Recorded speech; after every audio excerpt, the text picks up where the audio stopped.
Okay, I'm an alien.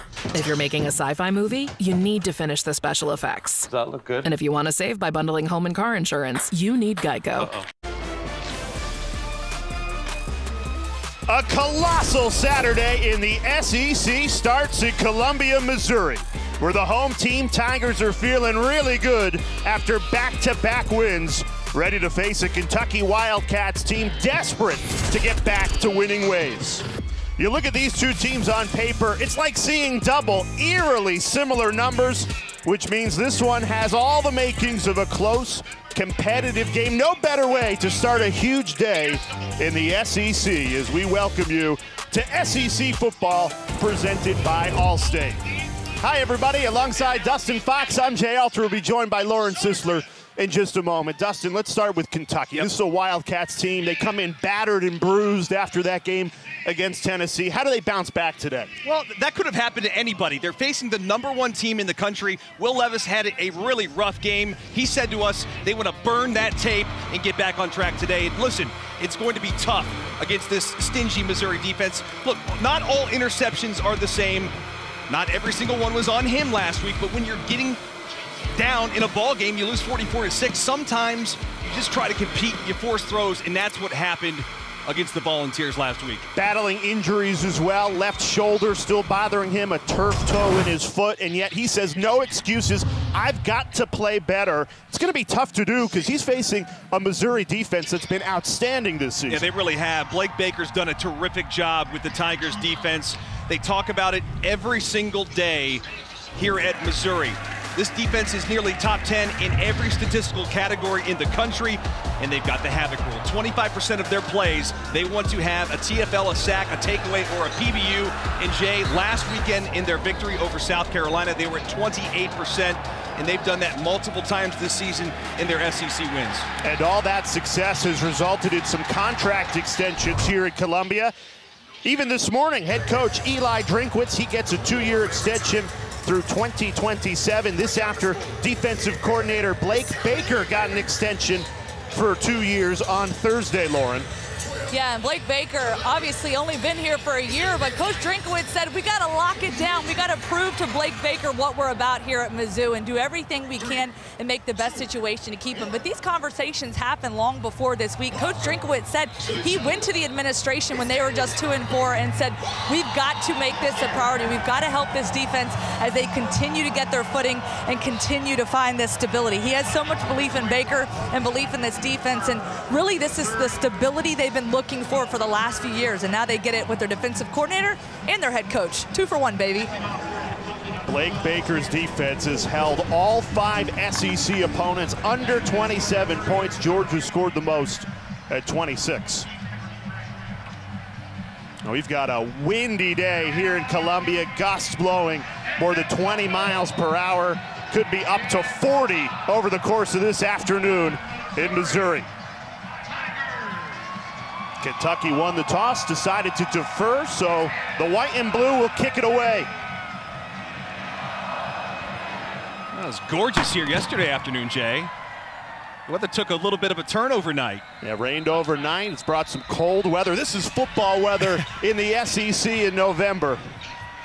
As we get our first look at Brady Cook at this Missouri offense, the sophomore out of St. Louis. He's coming off his best performance of the season, got a win on the road against a top 25 team, committed no turnovers while doing it.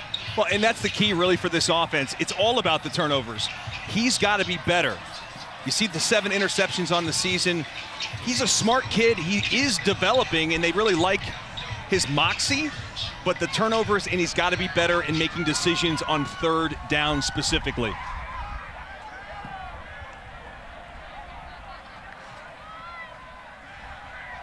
Cody Schrader in the backfield. They go to the passing game on 1st down. That's Burden. He just gets tripped up by the turf. It was a little bit of a drizzle before the game, Jay. Turf could be a little slippery out there. Burden, 5-star wide receiver, kept him home in Missouri, Under Armour All-American a year ago. They want to get him the ball more. They do that on the opening play.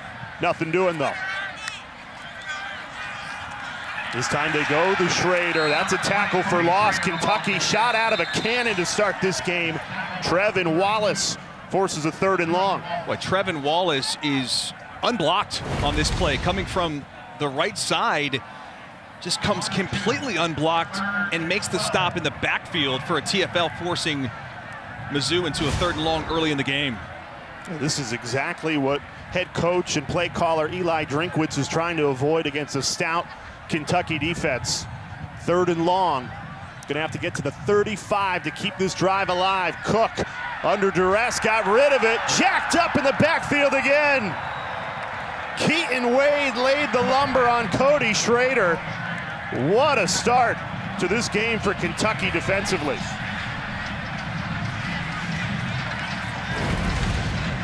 It's a really good job by the defense staying at home and playing the screen to a T. Ox, he's the one that gets the pressure. Keaton Wade does a really good job getting off a block. He feels the screen. And boy, a heck of a start for the Cats defense.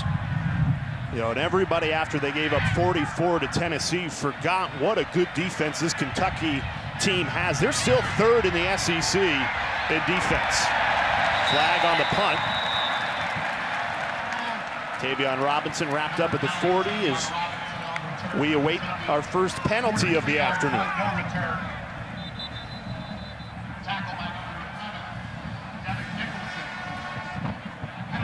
Let's hear from Steve Marlowe for the first time.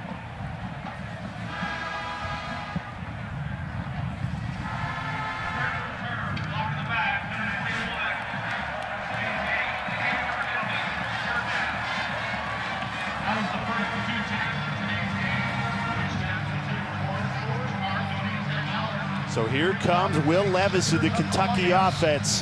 Even after a disappointing day last week against Tennessee, Mel Kiper, the expert on Thursday, updated his big board. He's got Levis 4th overall, 2nd quarterback in the class. Yeah, I talked to multiple folks in the National Football League this week, Jay, and all of them reiterated that that game does not affect his draft stock at all.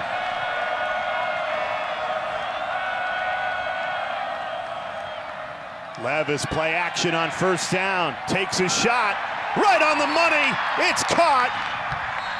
Barryon Brown, the freshman, broke free on a play action, and that's the Kentucky spark they needed offensively, goes for 39. Yeah, Joseph Charleston's going to be in coverage here on this little wheel route as they run kind of the window dressing. They do a lot of that motion and shifting before the snap. And it's a beautiful throw. That's a dime drop by Will Levis to start this game, and that's exactly what this Cats offense needs. A confidence-building play to start the ball game.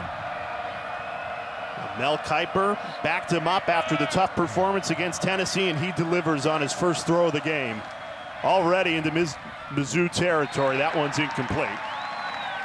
Miscommunication with Dane Key, another fellow freshman in this young wide receiver core for Kentucky. Yeah, they've got 2 really talented, young, as you said, freshman wide receivers. Both Brown and Key are going to see a lot of action today. The problem is, and the key there is, they're really young, raw, but both have the potential to be legitimate NFL-type wide receivers. Here's a look at the freshman duo for the Wildcats. Joined by Tavion Robinson, who stands in the slot. All wide receivers on the far side of the field. They run it to the near side. No room to run.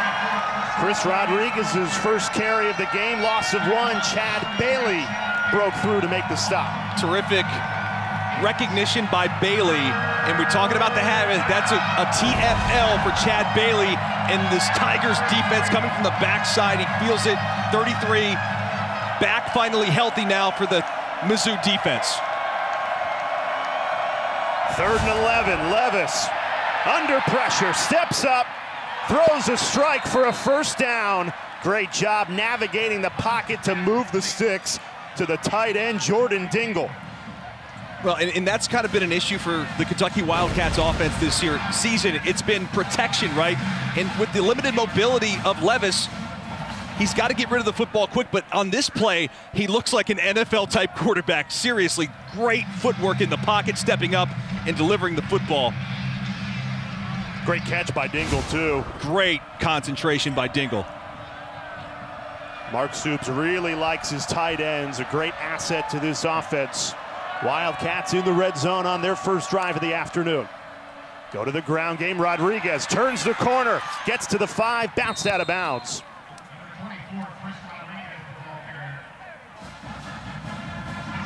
Another first down for Kentucky, 1st and goal from the 5.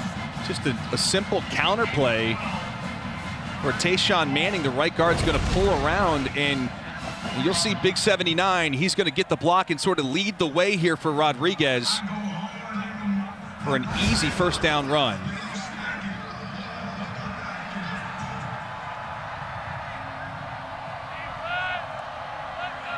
Levis goes under center. 1st and goal. Rodriguez behind him. Gets the carry.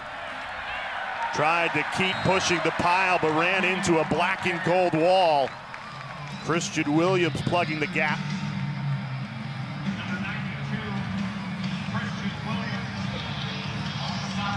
Christian Williams has been Mr. Consistent at the defensive tackle position for this Missouri Tigers defense all year. Does everything the coaches ask.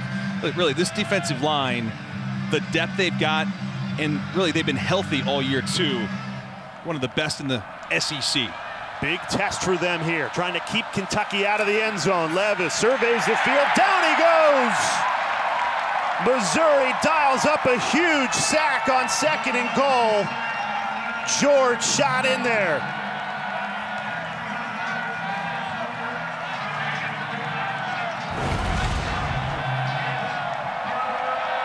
George off the right side, the right defensive tackle just comes in and beats Manning. Now they're gonna go quick. To the end zone, caught! Kentucky touchdown on a 3rd and goal. Levis picks out Dane Key. I love the decision for the Cats to go quick there. They know it's going to be a 3rd down. They get up to the line of scrimmage. It puts a little pressure on Missouri, doesn't allow them time to get set. And what a throw to Dane Key. It's Rakestraw who's in coverage, one of the better corners here for Missouri. And the freshman comes through with his 4th touchdown reception of the year. For everybody this week coming off that Tennessee game, questioning Will Levis in Kentucky. What an answer. 8-play, 71-yard drive to open the scoring. And right after taking the sack, Levis shrugs it off with a great throw. Well, how do you respond when you lose 44-6 to the ¡1 team in the country? How about an opening drive touchdown? Dane Key, the freshman, has the Cats on top, 7-0 from the Zoo. Didn't Illinois just pass some new law? They're essentially eliminating cash bail for almost everything dangerous. Secondary murder, arson, so you can light a guy's house on fire, get right out of jail. Drug-induced homicide, robbery, kidnapping, aggravated battery, burglary, intimidation, aggravated driving under the influence, fleeing and eluding drug offenses, and threatening a public official. No bail. What? Yeah, they're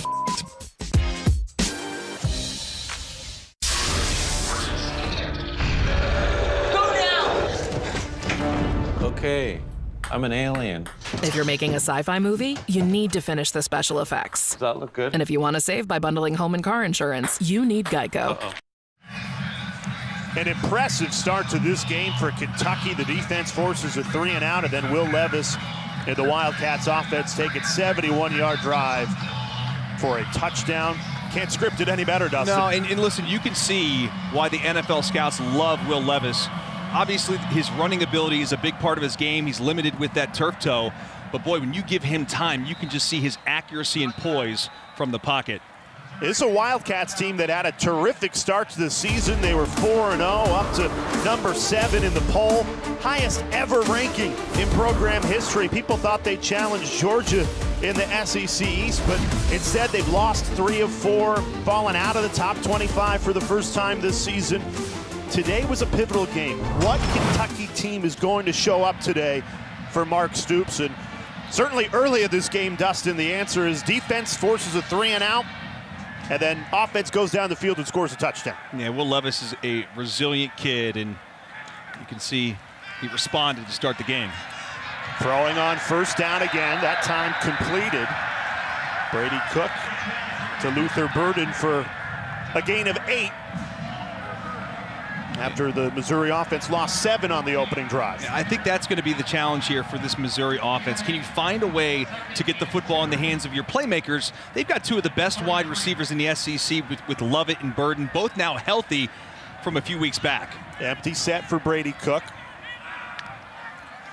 Quick trigger again, throwing out to the flat, needing 2 to move the sticks. And they get 3. That's a first down for Missouri. Interesting, Dustin, they've gone to the passing attack. Burden already targeted 3 times early in this game. Yeah, I like it. I think you have to try, like I said, the previous play, get the ball into Lovett and Burden's hands. And remember, that is going to be a challenge. Kentucky, they don't allow big plays over the top. They've got 2 excellent corners in Valentine and Smith. Both guys, I think, have a chance to play at the next level. So that'll be kind of the matchup to watch as we go.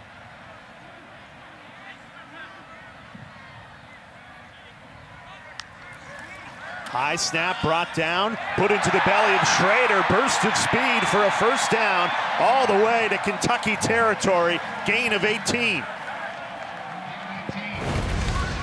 Well, that's a way to get the ground game going with Schrader right up the middle, a little hesitation, it's a counter play, and they're gonna pull. That's Connor Wood, the right tackle, opens up the hole for Schrader. Nice pocket. Cook steps up, delivers a strike over to the near sideline. Gain of 9. Barrett Bannister tiptoe in. And Missouri really doing a nice job moving the football on this drive. Mr. Reliable, that's the security blanket in this offense. Bannister's been here for what feels like forever, in his 6th season with the Tigers. Cook 5 for 5. They're keeping it very manageable. All short yardage stuff. Well, that's what Kentucky will do. Play everything from top down. Do not want to get beat over the top. Another big hole opening up for Schrader. Everything working for the Tigers. What a response this is after going 3 and out on their first drive.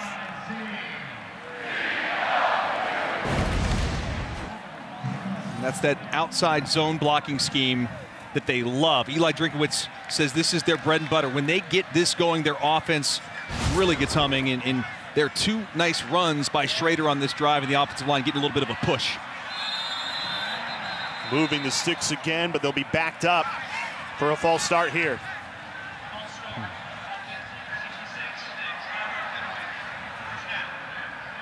It's Connor Wood, the right tackle.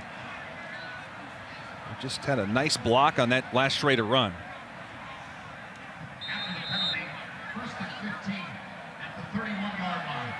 Backed up to the 31 after the false start penalty. Lovett in motion. Instead, they go to Schrader, and he's bottled up at the line of scrimmage. J.J. Weaver does a really good job following his keys, staying at home. Weaver, one of the best players on this defense, and really they need him to play big in this game, Jay. Both Jaquez Jones, DeAndre Square not playing this game. So they need these linebackers to step up, Weaver being a big one. Throwing out to the flat, Schrader driven backward immediately after he caught it. Loss of 2. This sets up a 3rd and 15. After Missouri had all the momentum, they were stringing positive plays together. Well, in that penalty, once they got the first down inside the 30-yard line, backed them up at 1st and 15. This offense is not built to play in those long yardage situations, and now here you're just trying to get yourself in position to potentially have an opportunity at a field goal with Mevis. Well, you certainly have a capable kicker. Harrison Mevis, 8 of 9 this year from 40 yards plus. Cook set to throw on 3rd and 15, checks it down, and it's dropped. Tage Butts missed an easy catch there, and now a decision to be made. They will send Harrison Mevis out.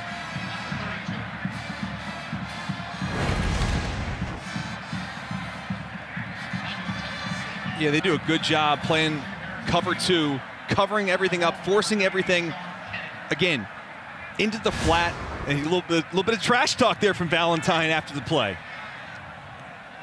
49-yard kick for Harrison Mevis, who's been excellent from long-range attempts this season. 8 of 9 from 40-plus. Swings his leg through it, drives it. Waiting for the signal, and it's good. Well, the officials are talking something with was Mark going. Stoops. Mark Stoops, there's some confusion over the Kentucky sideline. No, they're going to say the kick's no good, but here's what was happening. Prior to the snap, Jay, there were about 4 Kentucky defenders running off the field. There was confusion, and I do think you're right. It appears like Kentucky called timeout prior to the snap, which would be huge. It'd allow Mevis another opportunity. Yeah, so a timeout was taken by Kentucky before the snap. The kick was no good. So instead of Kentucky football, a timeout was taken, and Missouri will get another look at this. Confusion for Kentucky, and it might bite them. Didn't Illinois just pass some new law? They're essentially eliminating cash bail for almost everything dangerous. Secondary murder, arson, so you can light a guy's house on fire, get right out of jail. Drug-induced homicide, robbery, kidnapping, aggravated battery, burglary, intimidation, aggravated driving under the influence, fleeing and eluding drug offenses, and threatening a public official. No bail. What? Yeah, they're f***ed. That's the thing about claims, you see. They don't happen on your schedule. I mean, take a chestnut. It doesn't just say, oh, beg pardon, but it's now a good time for a jolly bit of window cracking. Near as I can tell, chestnuts don't talk. Geico, your claims team is here for you 24/7. SEC Network Football is presented by Allstate, reminding you that football season is mayhem. A huge day in the SEC starts on SEC Network. Kentucky leading Missouri 7-0. Dustin Fox, Lawrence Sisler, Jay Alter with you. Mark Stoops in Kentucky. Huge confusion before a 49-yard field goal attempt. Well, here's what it was. There was 12 guys on the field. And Coach Stoops was trying to get the players off the field and then calls timeout. But again, they go back and review it. 12 guys is going to be a 5-yard penalty. Now Mevis gets the kick. What's going to be a 49-yard attempt is now a 44. So even if Stoops does not call that timeout, it's a flag. It would have been a flag re-kick. So the timeout isn't as costly as you thought it once was. He was going to re-kick this thing either way. And they keep their timeout. Because of the review, Mark Stoops gets his timeout back. Mevis gets to move 5 yards in. So now Mevis from 44 instead of 49.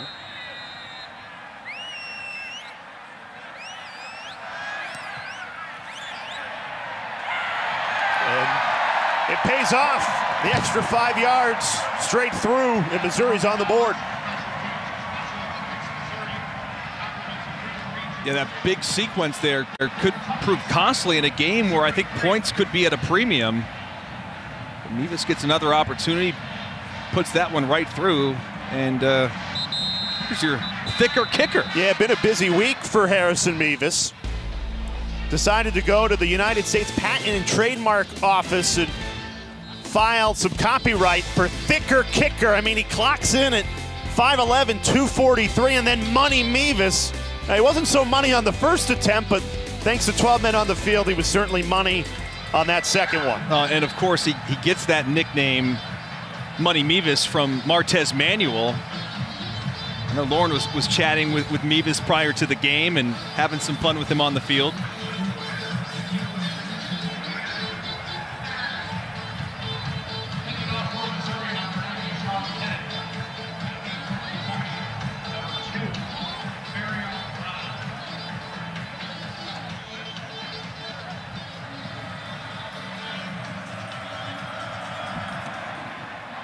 The squib kick goes out of bounds. That's the thought there. Goodness, that's a mistake. Going to give Kentucky excellent field position here.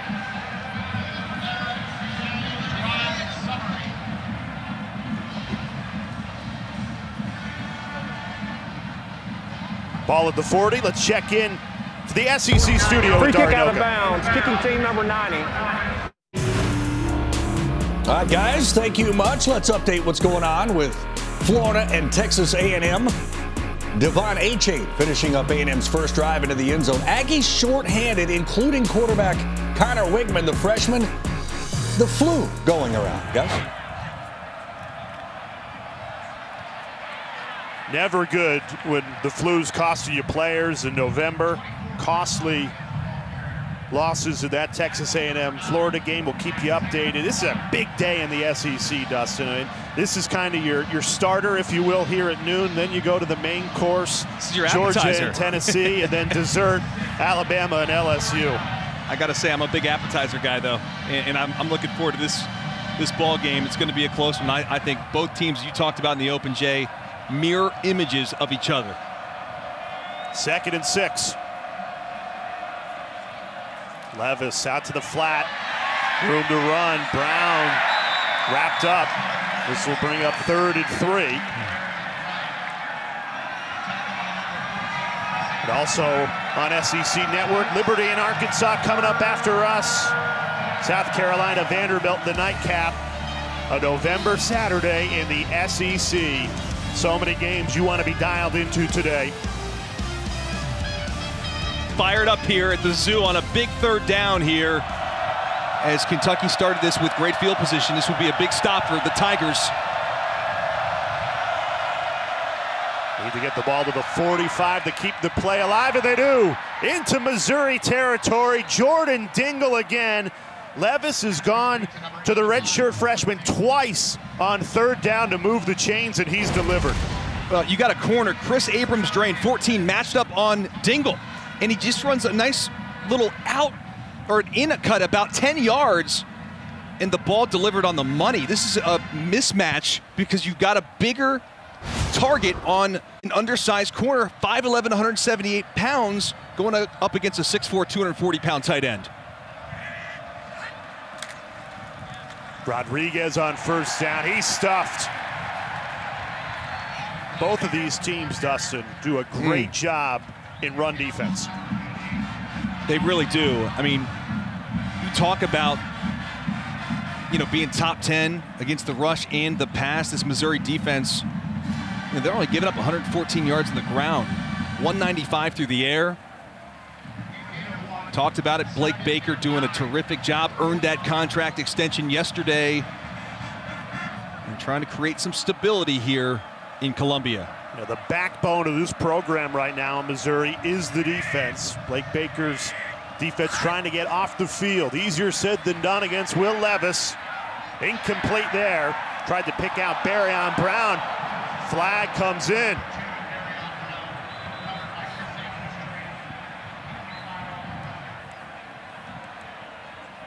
This is going against the defense. Second time they've gone against Chris Abrams' drain. And this time they're going to get him for, I believe, pass interference. Pass interference. Defense number 14. 15-yard penalty. Automatic 1st down.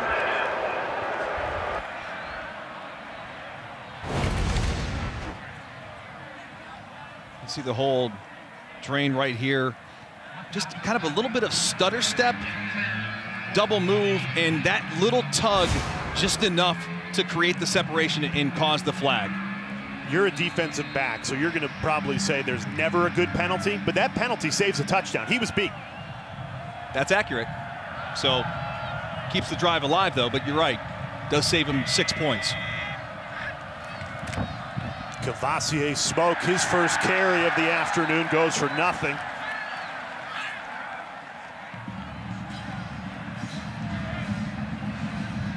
Two defensive tackles, Christian Williams and Reelis George, that have been disruptive all 1st quarter long.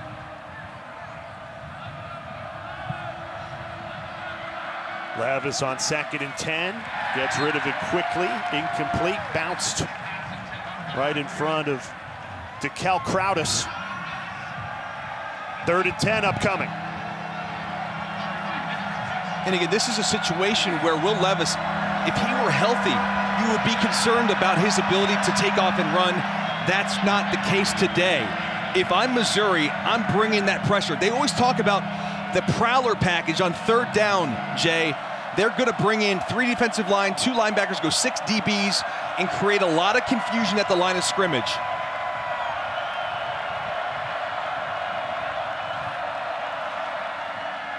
Conservative play call. They run it on 3rd and 10. Stood up at the line of scrimmage.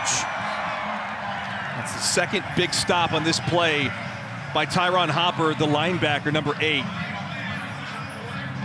He's a fun player to watch. We had a chance to see him earlier this year against Florida. And now Kentucky's going to have to try a field goal attempt here. Just look at all these guys. And you've got 6 guys all around the line of scrimmage, but only 2 on the line of scrimmage. That creates confusion for that offensive line. So Matt Ruffalo on for the 43-yard field goal attempt. After a very conservative 3rd and 10 play call where they decided to rush it. No good! Ruffalo pulled it. And Missouri gets off the field unscathed. Well, you called it, partner. The pass interference call on Chris Abrams' drain, which may have saved a touchdown, saves them. Their defense then bails them out. Missed kick. Now Missouri's going to get the football with an opportunity to swing things back in their favor.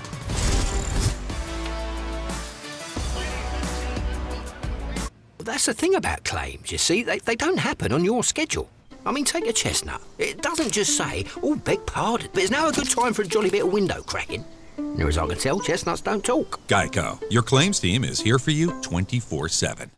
Didn't Illinois just pass some new law? They're essentially eliminating cash bail for almost everything dangerous. Secondary murder, arson, so you can light a guy's house on fire, get right out of jail. Drug-induced homicide, robbery, kidnapping, aggravated battery, burglary, intimidation, aggravated driving under the influence, fleeing and eluding drug offenses, and threatening a public official. No bail. What? Yeah, they're f***ed.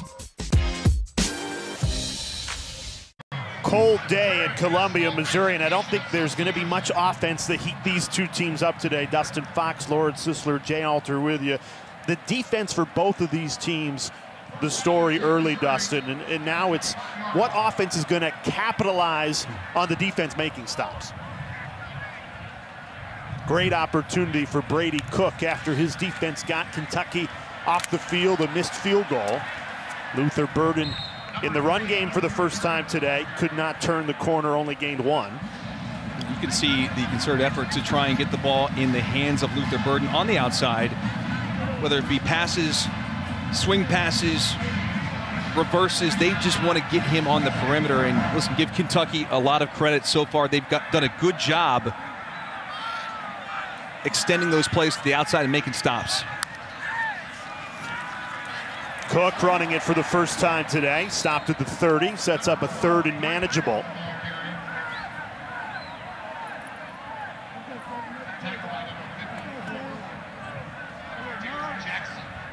Cook can run it now. I mean, he's got some wheels. We saw that a little bit against South Carolina a week ago. Well, he's rushed for 215 yards on the year and a few touchdowns. So that's an element of this offense we'll see them utilize here in the first half. Missouri 0 for 2 on 3rd down to start this game. Trying to move the chains here. Good pocket, Cook. Incomplete, trying to go over the middle to Barrett Bannister. Great coverage from Kentucky, and that'll force a punt. Andrew Phillips. Boy, Phillips is all over this play as they're trying to get the football to Bannister. It's a difficult throw. Good protection. Steps up in there. You try to force this in between 3 defenders. And excellent coverage by Andrew Phillips, the third cornerback who plays in this secondary for the Wildcats. Spoke with Carrington Valentine this week, fellow defensive back for Kentucky. He said Phillips, most underrated player on the team. Big play there. Stonehouse punts it away. Got caught up in the wind, I think, a little bit. Yeah, we got 21-mile-an-hour winds. That got caught up and way short. Only a 23-yard punt. Let's check into the studio with Doug. Yeah, guys, we call this the Dustin Fox alert here. Look out. It's one of these things that's not going to last, but it's kind of fun to see. Evan Hull, touchdown. Northwestern strikes first against Ohio State. 7-zip in Evanston, and it's windy, guys. Thank you, Dari. Appreciate that. Yeah, Dustin Fox, national champion with the Buckeyes. People in Columbus, Ohio think that could be another national championship year. Got to beat Northwestern, though. Can't look ahead. Got to get by the Wildcats first in Evanston. A Northwestern team that has not won since week 0. Here's Will Levis. They don't want him to run, but he does here because he can get out of bounds. That was a big point of emphasis this week, talking with all the coaches. Will himself is, with all the injuries he's dealing with, and now some pushing and shoving over on the sideline of Kentucky. Extremely heated at the end of this first quarter. Trajan Jeffcoat went right into Levis, and the Wildcats did not like that. Can't go after the star quarterback. Boy, there is a lot of pushing, shoving. I'm not sure if we saw some punches thrown. These two teams, Jay, do not like one another. And there's evidence of it right there. Some fireworks to finish the first quarter. After all that, did we see any flags? Oh, yeah. How many? About 45 flags. Okay, all I saw was blue and white. Yeah, no, this is going to be a lot for the officials to try and figure out. I was just trying to see who was in the scrum. Oh, about every single Kentucky player. Well, okay, now, because we got hats gone too. So Trajan Jeffcoat puts a little push on Levis. When does this thing take off? Right there.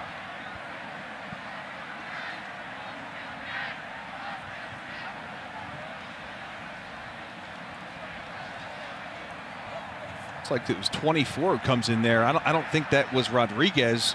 I think that's the defensive back for Kentucky, Elijah Reed.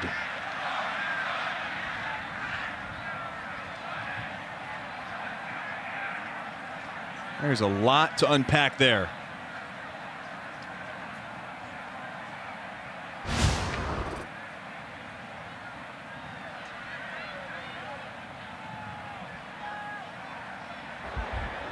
After the play, unsportsmanlike conduct, number 90, Missouri, was first of the game. That 15-yard penalty would be assessed at the end of the run. First down. So after all that, it goes against Missouri. What a finish to the first quarter. Heated rivals in the SEC East.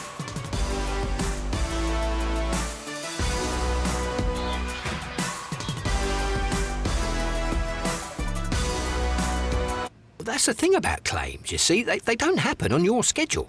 I mean, take a chestnut. It doesn't just say, oh, beg pardon, but it's now a good time for a jolly bit of window cracking. Near as I can tell, chestnuts don't talk. Geico, your claims team is here for you 24/7. Didn't Illinois just pass some new law? They're essentially eliminating cash bail for almost everything dangerous. Secondary murder, arson, so you can light a guy's house on fire, get right out of jail. Drug-induced homicide, robbery, kidnapping, aggravated battery, burglary, intimidation, aggravated driving under the influence, fleeing and eluding drug offenses, and threatening a public official. No bail. What? Yeah, they're f***ed. Both Mark Stoops and Eli Drinkwitz trying to figure out with the officials during the break what just happened to end the first quarter.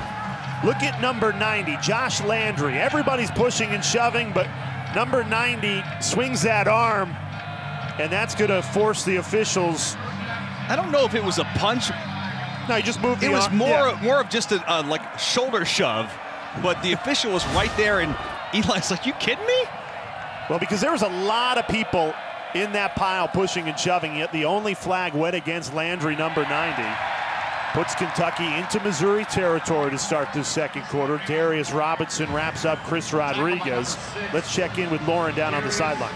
Yeah, I've got eyes on Landry right now, and he is one frustrated young man right now. He walked over to the bench here, threw his helmet down on his chair, kind of blew off some steam. Few words, choice words, so to speak. He's back on the sideline now, but it'll be interesting to see kind of how they handle this situation. Well, these teams clearly do not like one another. This has become a bit of a rivalry here over the last decade. 2nd and 11. Levis in trouble. Can't escape. Down he goes. Huge response. Joseph Charleston, the safety, blitzed in. Forces a 3rd and long. But this is the perfect play design. 28, Charleston comes unblocked, and Levis just absolutely does not see it. You can see the lack of mobility. He's lucky just to hang on to that football there. But a brilliant blitz call on 2nd down that's going to put them in 3rd and a mile. Martez Manuel, this was before the season. This is our new rival. I hate that white and blue. You saw it at the end of the 1st quarter.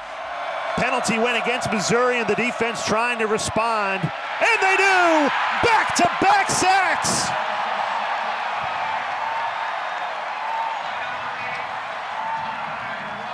Tyron Hopper, shot out of a cannon, and after a call doesn't go your way, Dustin, that's how you respond.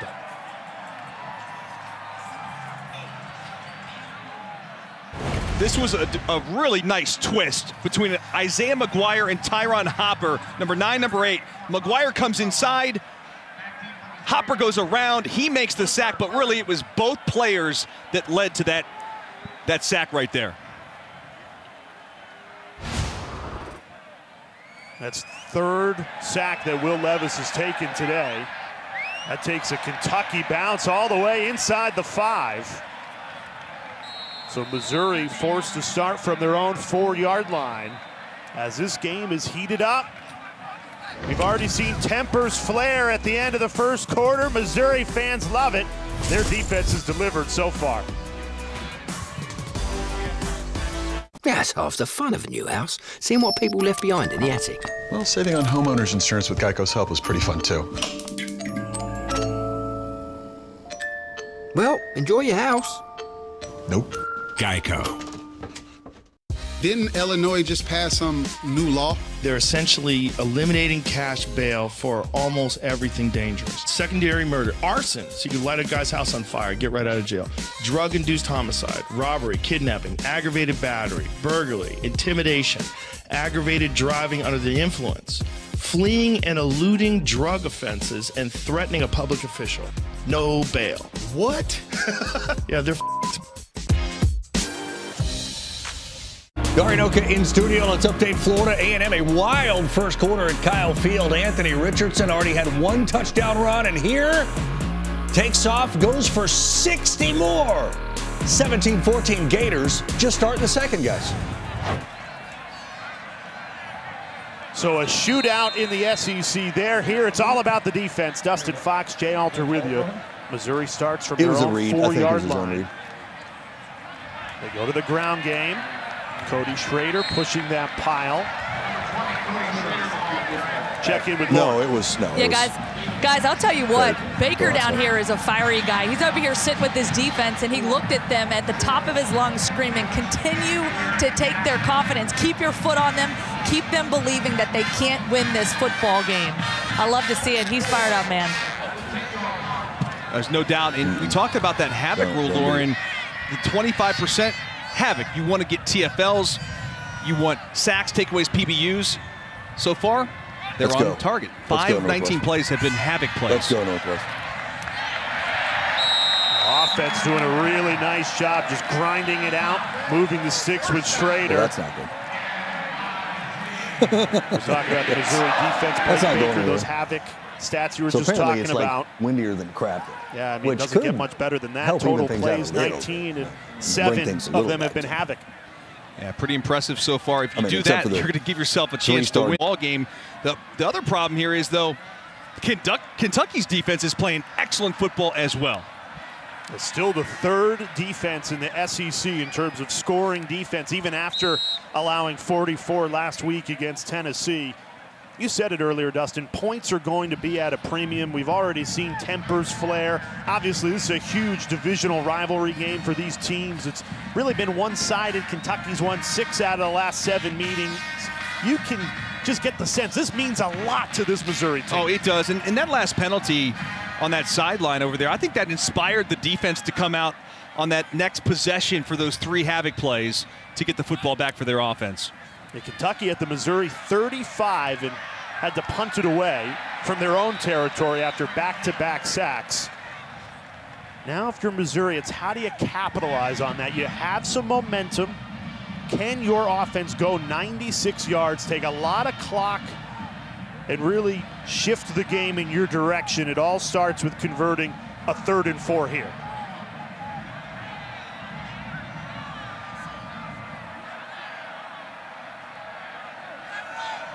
Tigers 0 for 3 on 3rd down today. Need to get to the 25 to keep the drive alive. Cook unloads a deep ball, double coverage, and a flag comes in. Took a shot to Dominic Lovett. Andrew Phillips in coverage, got tangled up. Again, this happens so much in college football when the ball is underthrown. Phillips is in phase, but because the ball's underthrown to Lovett, he's forced to grab cloth, and it's an easy call for the official. On the play, both on the defense. Personal foul, roughing the passer. 15, Kentucky. That penalty is declined. Pass interference, defense number 23. 15-yard penalty and an automatic first down. Cook took a shot on that play as well. And he stood in there. Mark Stoops not happy about the 2 penalties against his defense on 3rd down. Here they are. He stands in the pocket, and it's a shot to the head. That's Jordan Wright, 15, who gets a hand on Brady Cook's helmet, and so that draws the flag, and then Phillips just down the field. So again, 6 penalties so far early in the game. Costly one there for the Wildcats. Here's Schrader, tripped up at the line of scrimmage. On that 3rd down, they went to Dominic Lovett, his first target today, and he's the game breaker for this Missouri team, one of the most electric players in the SEC. You know, it's kind of funny. We were talking with Coach Drinkwitz yesterday. I said, earlier this year, you said he's the most explosive player in the SEC. He goes, how about one of the most explosive players? He goes, yeah, number 11 for the Volunteers. He's pretty darn good. As you see their numbers, obviously Hyatt has 14 touchdowns. That's what they would like to see more of here with Dominic Lovett in Missouri. Play action. Cook.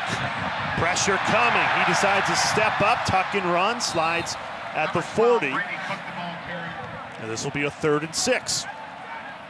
Boy, Brady Cook must have eyes in the back of his head because he's standing in the pocket, and there was a blitzer off the edge from Kentucky here. It's Phillips, 23. He nearly gets a sack fumble. Cook does a great job feeling that, steps up, just slides, picks up a few yards. Now 3rd and manageable. Still yet to convert a 3rd down without the help of a penalty today. Kentucky has 6 on the line. Cook barking orders at his offensive line. Trying to move the chains, rolls right. Lost the football, got it back. I don't think. No, he couldn't hold it in. This is Kentucky ball, Jordan Wright. And Cook was untouched and coughed it up. He was just trying to fake a pump fake down the field, and he just loses control of the ball. It's Jordan Wright who's there in the flat. He's the defender, 15, dropping out to the flat.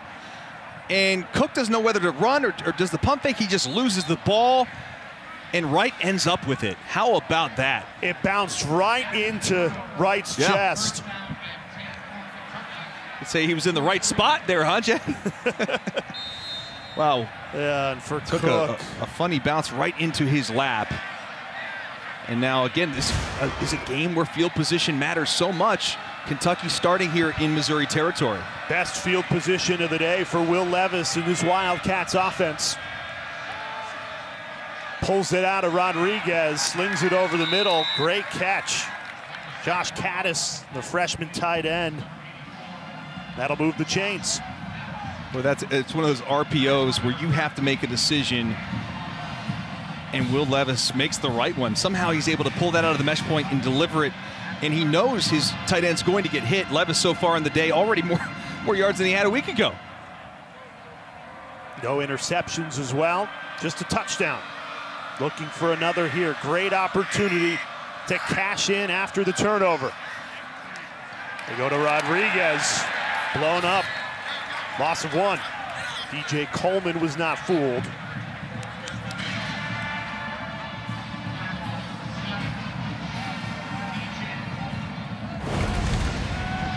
It's a big hit by Coleman, running down the sideline.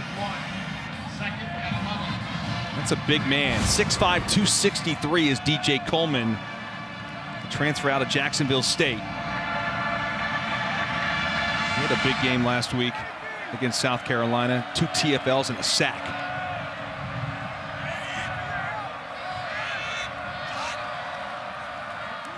Pitch out to Rodriguez. Turns the corner and then goes out of bounds before any contact. 3rd and manageable after a gain of 5.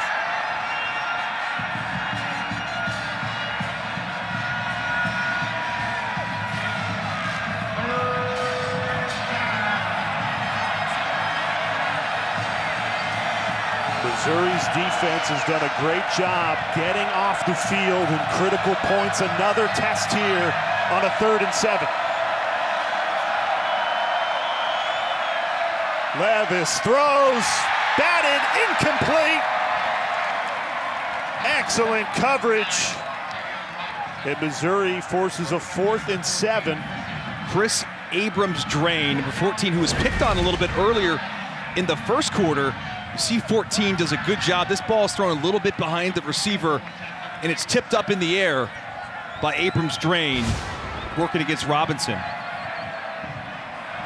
Critical pass breakup. It's a long kick. Forces a 47-yard attempt.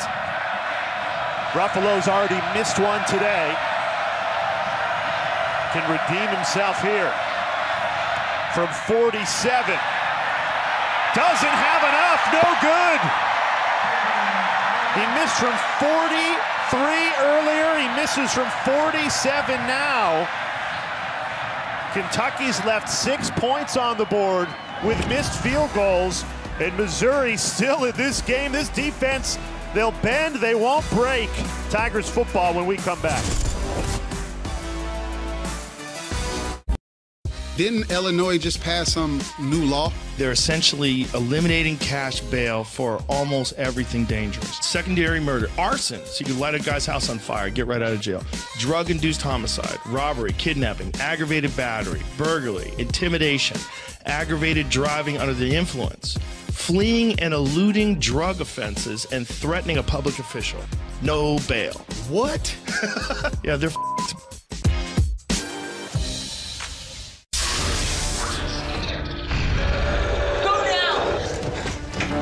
Okay, I'm an alien. If you're making a sci-fi movie, you need to finish the special effects. Does that look good? And if you want to save by bundling home and car insurance, you need Geico.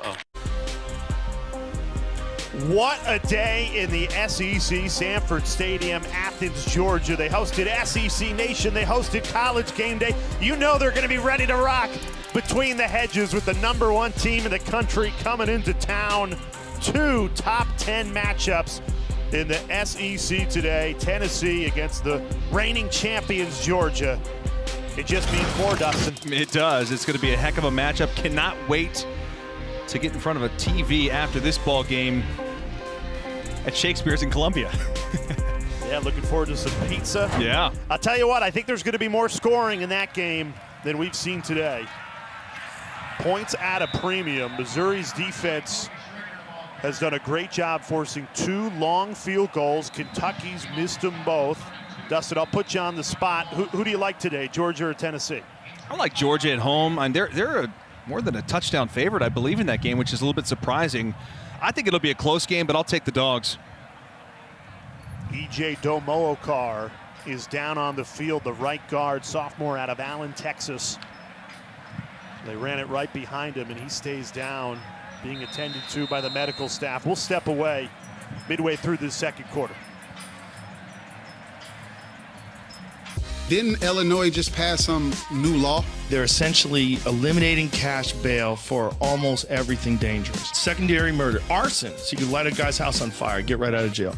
Drug-induced homicide, robbery, kidnapping, aggravated battery, burglary, intimidation, aggravated driving under the influence, fleeing and eluding drug offenses, and threatening a public official. No bail. What? Yeah, they're That's the thing about claims, you see. They don't happen on your schedule. I mean, take a chestnut. It doesn't just say, oh, beg pardon, but it's now a good time for a jolly bit of window cracking. Near as I can tell, chestnuts don't talk. Geico, your claims team is here for you 24/7. Dari Noka here, just got taking you around the network, showing you what's going on. Of course, our game over on ESPN, Florida A&M in a wild one at Kyle Field. You don't see upper right. Northwestern is driving on Ohio State, already up 7-0. Tulane Tulsa on the U, fighting Chiswick against Virginia over on the ACC network. Dari keeps picking on poor Dustin's Buckeyes. They're laying an egg right now against Northwestern. C.J. Stroud struggling early in that game. Opens the door for maybe Hendon Hooker tonight. This afternoon, I should say. An opportunity to really become the Heisman favorite. How about Trevin Wallace? Nobody picked him up. Wraps up Brady Cook on a big sack, loss of 9. Boy, Brad White said that Trevin Wallace, you'll see him 32, going to come around here on a blitz, might be the most physically gifted player on this entire defense. And you could see it. He's made multiple plays in this game. He's been playing since he was a true freshman last year. Just had back-to-back plays. Yeah. TFL, then a sack, losing your right guard. Doesn't help. Now a 3rd and 20. It'll be 3rd and 15 now. J.J. Weaver, 13, jumps the gun.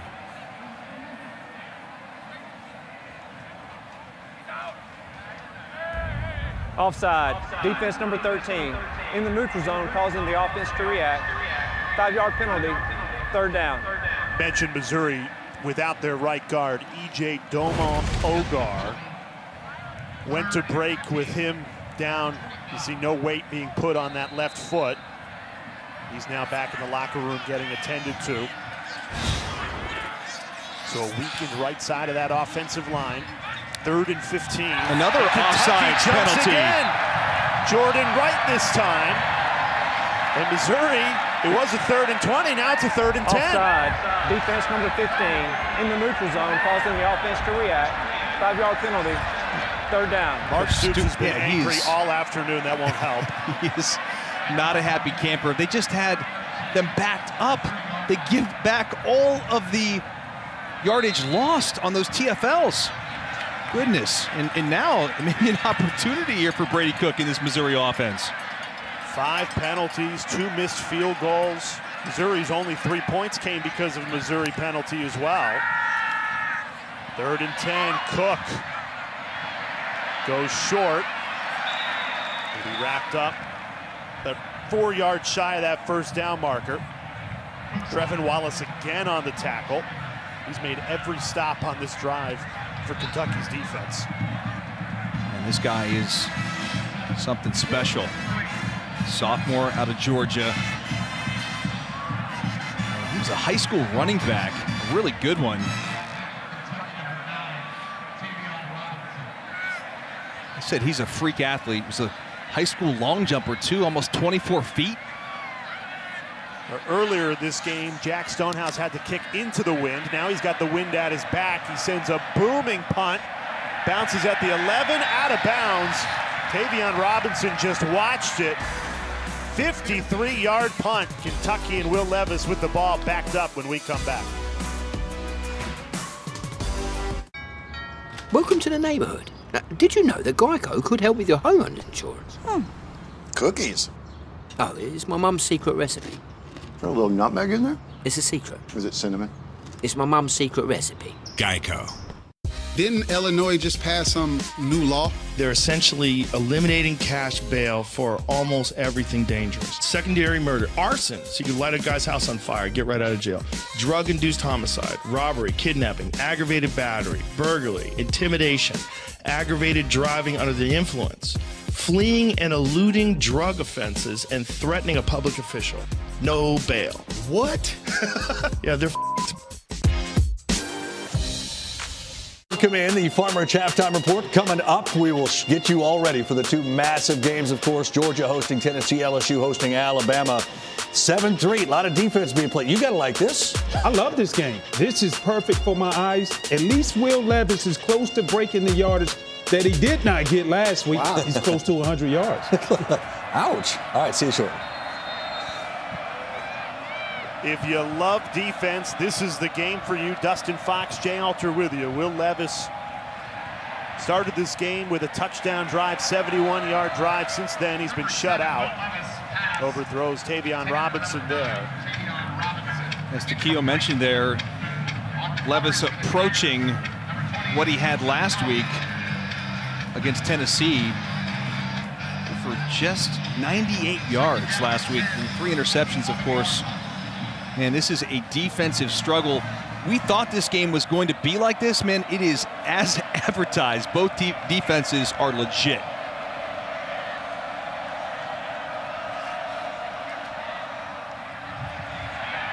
Breaking free after some initial contact. First carry of the game for Lavelle Wright, and he turns it into positive yardage.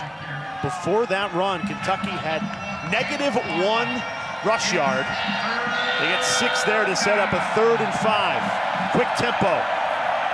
Levis, Missouri sends 4, steps up in the pocket, unloads a deep ball into tight coverage, incomplete. Chris Abram drain all over Dane Key, and the Missouri defense continues to deliver. Jay, you brought up a good stat, talking about the punts and this wind.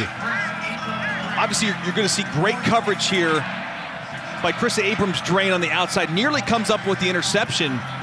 But I'll tell you what, with the wind in the face of Kentucky in this situation, they still may end up with the football in plus territory. Yeah, we saw it with Missouri. Jack Stonehouse has 2 punts today. One 53 yards, one 23 yards. That's a 30-yard difference because the wind is blowing that hard here in Columbia. Colin Goodfellow tries to line drive it instead of hang it up there. It still doesn't travel very far. And Missouri will start in Kentucky territory after only a punt of 30 yards. Yeah, you get the sense that field position and really playing the wind is going to be a big-time factor in this game, as Missouri here has the wind at their back. This is your chance. Well, and remember, you've got an excellent kicker who missed one going into the wind, then they move it up with the penalty, then he makes the kick. So again, I never thought the wind would be this big of a factor, but with these two excellent defenses, it could loom large. You'll have individual gusts up to 40 miles per hour, steadies at a consistent 22 miles per hour right now. Schrader trying to find the hole, tripped up for a gain of 3. Andrew Phillips on the stop. Tomorrow, playing for a championship right here on SEC Network. Number 2 South Carolina, number 1 Alabama, taking the pitch to decide who will be the SEC Women's Soccer Champion. That's 2 Eastern Time, also on the ESPN app. Both teams with all 3 timeouts. But 3:40 remaining in this second quarter. Great opportunity for Missouri. Their defensive kept them within touching distance of Kentucky in this first half. Now can they go in front?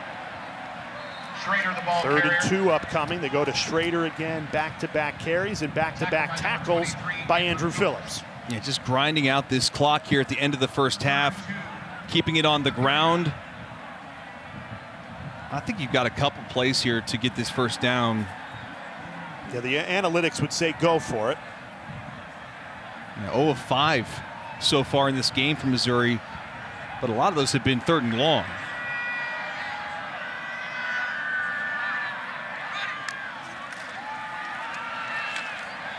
Right back to Schrader. They're going to mark him into short. A white and blue wall. You got to go for this. Have to. Analytics say anything 4th and 5 or better, you should keep your offense on the field. This is about, it's 4th and 5, but 4th and 5 inches. Book says go. Eli says go. Going to keep the offense on the field. I would just get up and quarterback sneak this with Brady Cook.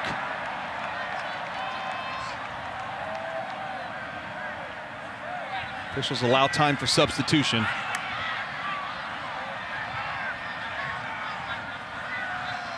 Eight in the box for Kentucky right now. 6 on the line. Play clock down to 3. But Missouri uses a timeout.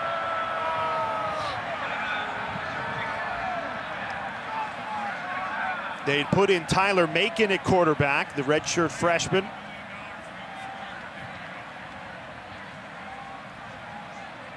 Let's step aside for 10 seconds.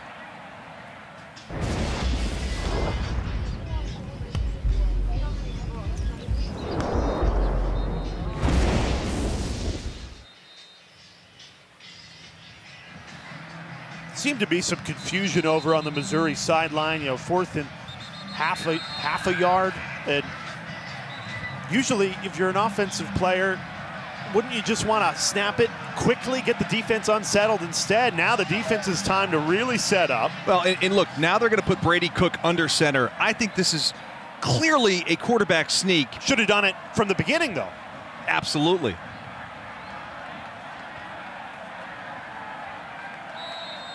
Cook needs a foot. Trying to push that pile. I don't think he got there. Great penetration from Kentucky.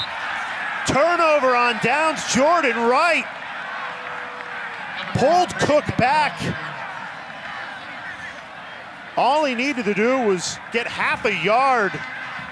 And Jordan Wright and J.J. Weaver made sure that the sophomore did not get anything. I think he lost a yard here, Dustin. What a job by that Kentucky Wildcat front. How do you not get half a yard? He's mad at his quarterback. He's letting him know. Come on. Got it. Remember, we're talking about an offensive line that does not have their starting right guard right now. Domar Ogar is out. So you've got a backup in there right guard and no push at all from that right side. I'm surprised he went off to the right side with the backup in there. I just think missed opportunity. You have Kentucky unsettled. You use a timeout, you sub in a Wildcat quarterback. Just feels like a huge missed opportunity for Missouri, and Kentucky can capitalize. Chris Rodriguez, biggest rush of the day, 14 yards into Tigers territory. Well, it just feels like at some point one of these teams, they're going to pop something on offense, a chunk play that's going to be a game breaker. Rodriguez, he's just a terrific runner, running through tackles.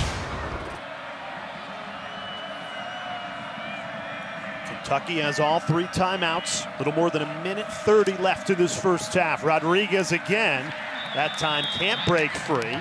Tripped up right at the line of scrimmage by DJ Coleman. Now, how do you manage the clock and make sure you come away with points at the end of this first half, Dustin? Well, I mean, listen, there's 1:15 to go. You've got a quarterback who can get the ball down the field. Remember, the wind is in your face, so you've got to get this ball inside the 25-yard line at minimum to have an opportunity.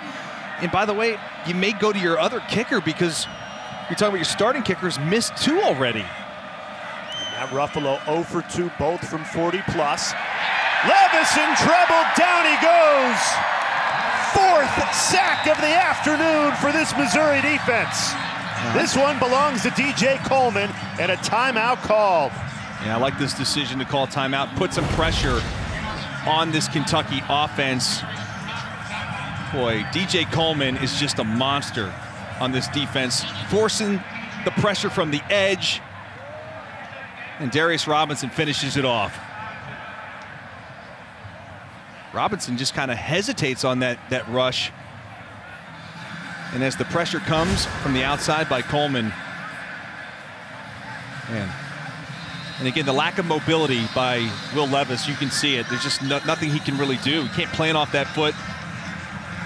It's kind of a statue in the pocket, so it's a really tough situation. And again, here, you know it's 3rd and long. If you're Kentucky, I'm just running the football and forcing Missouri to call their last timeout, punt it, pin them, get to halftime. I think what confuses a lot of fans is we show you that Will Levis is the number 2 quarterback on Mel Kiper's big board, the number 4 player overall, and then you see plays like that and go, well, how can he take 4 sacks? He's playing injured. He has a very limited supporting cast. And now faced with a 3rd and 17. They are going to be conservative, but Rodriguez has daylight. On 17, he picked up about 13 or 14. And now you could actually think about going for it on 4th down. I wouldn't if I'm Kentucky.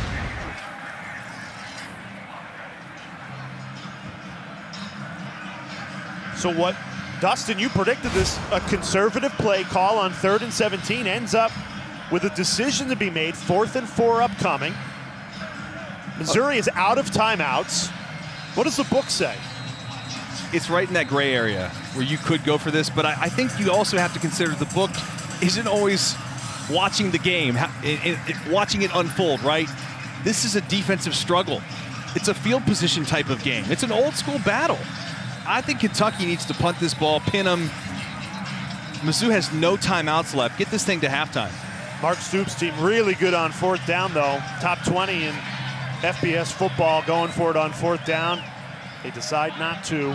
Punt unit is out. Colin Goodfellow. And nobody is back for Missouri to receive this thing.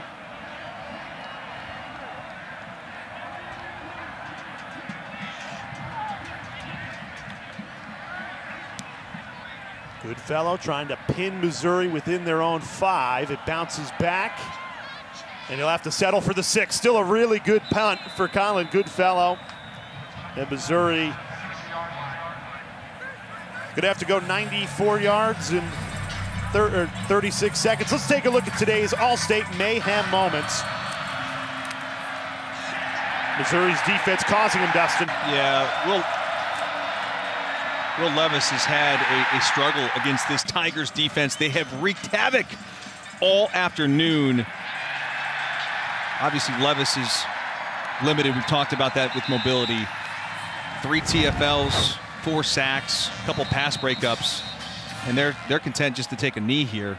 I'll be curious if Kentucky, with 3 timeouts, decides to maybe take these timeouts and force Mizzou to punt. Yeah, why not? They're already down here inside the 10-yard line. Play a little cat and mouse game, or cat and tiger game. They will not. And Mark Stoops content to go into the locker room with a 7-3 lead. The Missouri band set to perform. You can watch their live performance of Marching Mizzou on SEC Network Plus. Start streaming now on the ESPN app. Terrific crowd, points at a premium. It's all defense. Let's check in with Lawrence Sisler, who's with Missouri's head coach. Coach, you said this would be an old-fashioned football game. How have you seen that play out so far in the first half? Yeah, our defense is playing really well. Offensively, we got to get in a rhythm. We're making too many mistakes. How do you create those opportunities to move the football for your offense? Well, we got to go in there and figure out how to stop the blitz. We're giving up pressures on base down throws, so we got to figure it out. Thanks so much, Coach. Yep. Hearing from Eli Drinkwitz, who this morning it was announced Missouri gave him a contract extension. He's now secure through 2027. Needs some points, though. The defense doing their job. Missouri trailing 7-3. An SEC East battle, a huge day for the conference. Let's get you to the studio with Dari Noka. We welcome you back to SEC football presented by Allstate.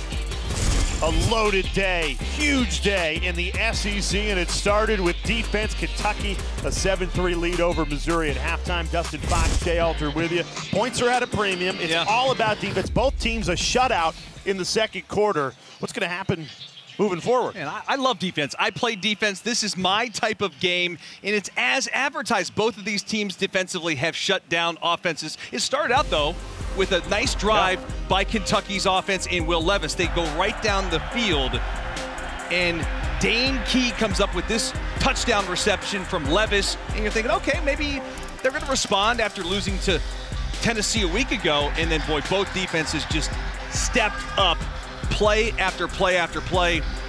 Missouri could not get anything going. They got it going defensively, though, in this first half. We'll find out here, Jay. Obviously, The wind has been a factor. Fourth downs have been a factor. Missouri has not converted a third down or a fourth down, I should say. 0 for 6 on third, 0 for 1 on fourth. That was a big one right there. And yet, because of their defense, they only trail by 4. Kentucky missed 2 field goals in that first half. The Wildcats will start with the football. Barrion Brown from his own 5. No room to run over on that far side of the field. A flag comes flying in at the 27-yard line.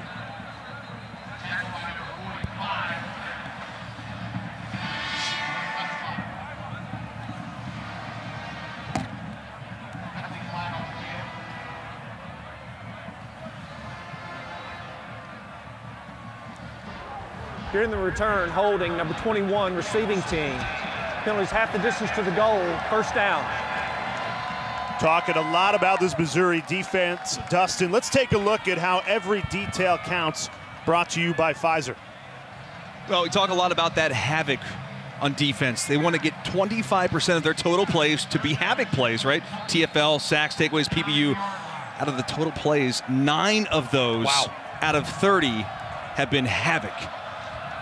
Blake Baker, defensive coordinator for the Tigers, receiving a contract extension on Thursday. His defense has backed him up. Not on this play, though. Huge hole for Chris Rodriguez. He runs right through it. Biggest rush of the day, 25 yards, all the way into the Tigers secondary. Jay, I'm telling you, it's only going to take one play for one of these offenses to cut it loose. That's a great run by Rodriguez. That guy's going to play on Sundays, there's no doubt about that. So here we are talking defense, defense, defense. A shutout in the second quarter, and Kentucky rips off their biggest play of the afternoon to start this second half.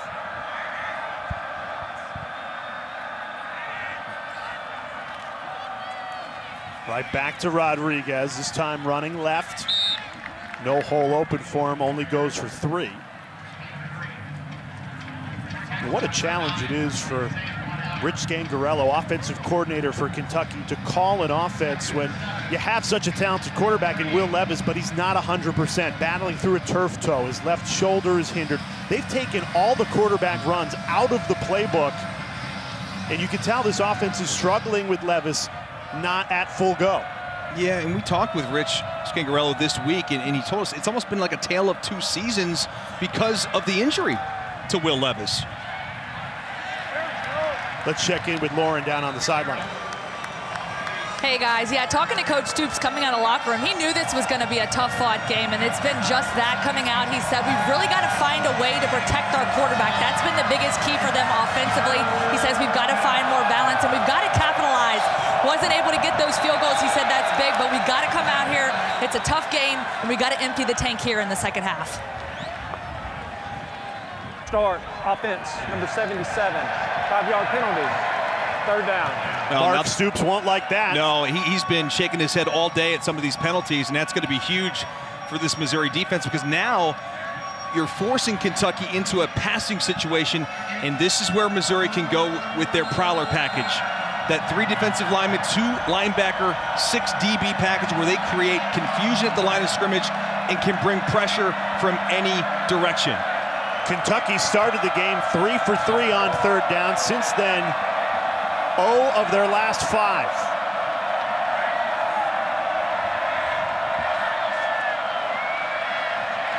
Levis steps up, throws well short of the first down. Jalen Carli's all over it. Wrapped up Dane Key, and Kentucky's offense fails to convert. Missouri plays man coverage in that situation, and that's kind of a risky call on 3rd and long like that.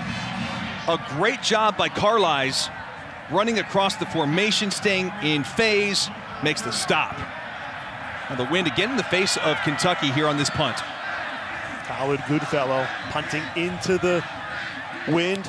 Dangerous return man, Luther Burden, the 5-star freshman. Picks it up off the bounce.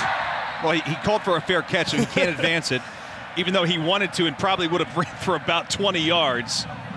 Always risky when you decide to field that, though, especially with the wind. You don't know what kind of bounce you're going to get off the turf. Right, but again, Jay, that thing looks like it's going to keep going. It gets caught up in the wind as Burton's like, no, actually doesn't call for the fair catch. He's just saying get away from it. That's okay. I didn't. Invalid. No, he was saying don't touch it, don't touch it. Poison, stay away from the ball. Okay. Well, that when you said fair catch, I go, he didn't call for it. He was saying get away, but officials blew it at the 25-yard line, and that's where Brady Cook in this Missouri offense will take over. Oh, he's got a man. Oh, but pressure gets home. Secondary was exposed, but the freshman, Dion Walker. Big time play. 6'6", 330. Just a true freshman. Huge stop.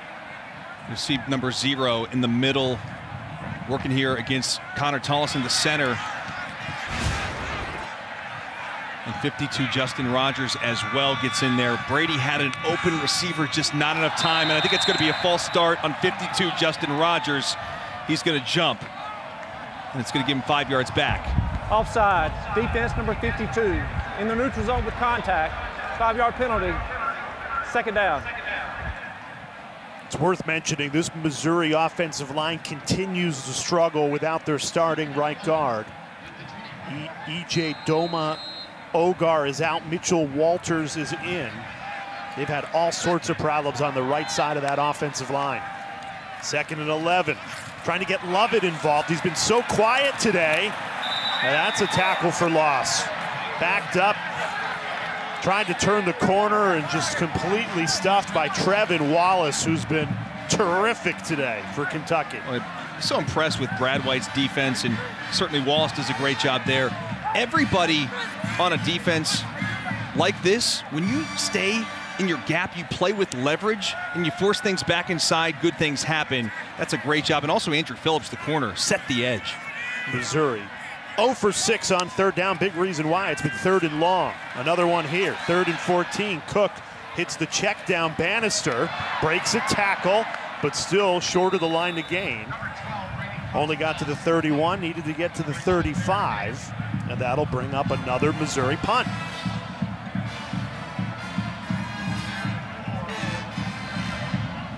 Here we go. It's just back and forth. This feels like who's going to have the field position with the football last. A 4-point lead for Kentucky feels like 10 right now. That's probably not talked enough about, but Mark Stoops' defense so stout since he's been at the head of the Wildcats. The wind continues to affect the punts today. Jack Stonehouse now with the wind behind him. In trouble here. He's going to take off and try and pick it up with his legs. Close. Stretching for the 1st down after a muffed punt. Jack Stonehouse improvised. I think he might be short. It's very close. They mark him a yard short. He reaches for the pylon. Kedron Smith. Line to gain. Came in to make the stop. Stoops is losing his mind over on the Kentucky sideline. He's been hot all afternoon. Oh, that was just a kind of a muffed snap by Stonehouse, and then he makes the decision. He thinks he can get it. Goodness gracious. I'm confused why Mark Stoops is upset, because this is Kentucky ball. Yeah, he's a yard short of that 1st down. It's Kentucky football. Why is Mark Stoops losing his mind? Just dropped the punt. And now, great opportunity for Will Levis in Kentucky. They started the Missouri 35. Rodriguez, tough to bring down, gain of 7. If you can get 5-6 yards a pop, you're going to be thrilled with that. Again, Coach Stoops is very fired up, and we don't know why. I mean, they just got the football. They just got the ball. Turnover on downs in plus territory. Felt like Stonehouse had an opportunity after he gathered the initial muffed snap that He could have cleared out and like an Australian kicker he kicked had it on the run. He had time for the rugby-style punt. Yeah, he thought he could pick it up. Rodriguez battling forward, surges close to that first down marker. He runs the football hard, doesn't he? I mean, this guy is legit 5'11", 225.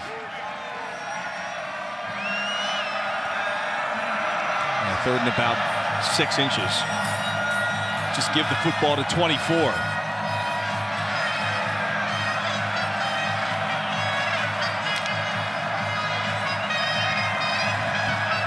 Third and 1. Kentucky trying to cash in on a Missouri special teams error. Stuffed up at the line of scrimmage.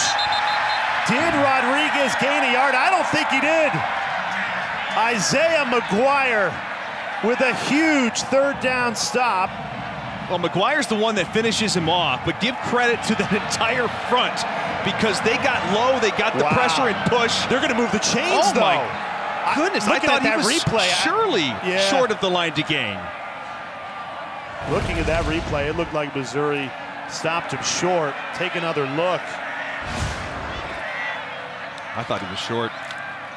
Rodriguez. Oh, he runs into DJ Coleman in a hurry. This guy's having himself a whale of a football game, Jay Alter. Gobbled up again. Coleman continues to really anchor this Missouri defense. Watch 7. On the end, he just going to come inside and eat this play alive. Sheds a block, makes a tackle. That's defense right there. 8 tackles, 2.5 for loss, and a sack as well. 2nd and 8. Will Levis in Kentucky looking for points. Right back to Rodriguez, cuts up at the 20 and falls forward to the 19. Chad Bailey on the stop, and another critical third down for a Kentucky offense that has not converted a third down since the first quarter. 0 of their last 6.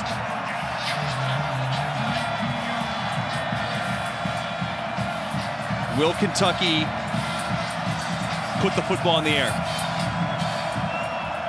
Missouri's been so good creating those sacks and tackles for loss.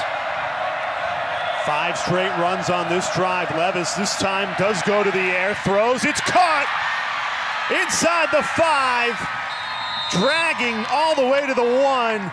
Tavion Robinson, a huge third down conversion, and Kentucky knocking on the doorstep. And you'll see Robinson on the outside, and he's going to deliver this on the money. He takes a lick. He stands in the pocket. What poise by Will Levis to just stay in there, because look at the pressure. The pressure's coming. He knows he's going to take a shot, delivers it to Robinson on the outside. Now they've got 1st and goal. Nothing's easy here in this game. Nothing's easy against either one of these defenses. Christian Williams stuffing the hole. Brings up 2nd and goal. Now, if Levis was fully healthy, this is his bread and butter. This is what he did at Penn State before he came to Kentucky. He went in on 2nd and goals, ran it into the end zone. They've taken quarterback runs out of the playbook because of the injuries that Levis has been dealing with. Now, to me, this is 3 more attempts handing the football off to 24, Chris Rodriguez. Levis keeps it. Wide open. Easy touchdown for Kentucky. Jordan Dingle left alone. Easiest touchdown throw of the season for Will Levis. Miscommunication in the secondary between Jalen Carlisle and Martez Manuel. They're looking at each other saying, what's going on here after this play? Look in the backfield. Everybody, including myself, thought there was going to be a run to Chris Rodriguez, and Dingle's wide open in the flat. That's an easy pitch and catch. So after Jack Stonehouse, the Missouri punter, dropped the snap, Kentucky capitalizes. 8-play, 34-yard drive. Took 4 minutes off the clock. The extra point is good, and Kentucky moves in front 14-3. And that lead feels like a million points at this tenure in the ball game. The botched punt, the attempt to run for the first down by Stonehouse, turnover on downs. Kentucky gets it back, and now they're up 14-3 from Columbia.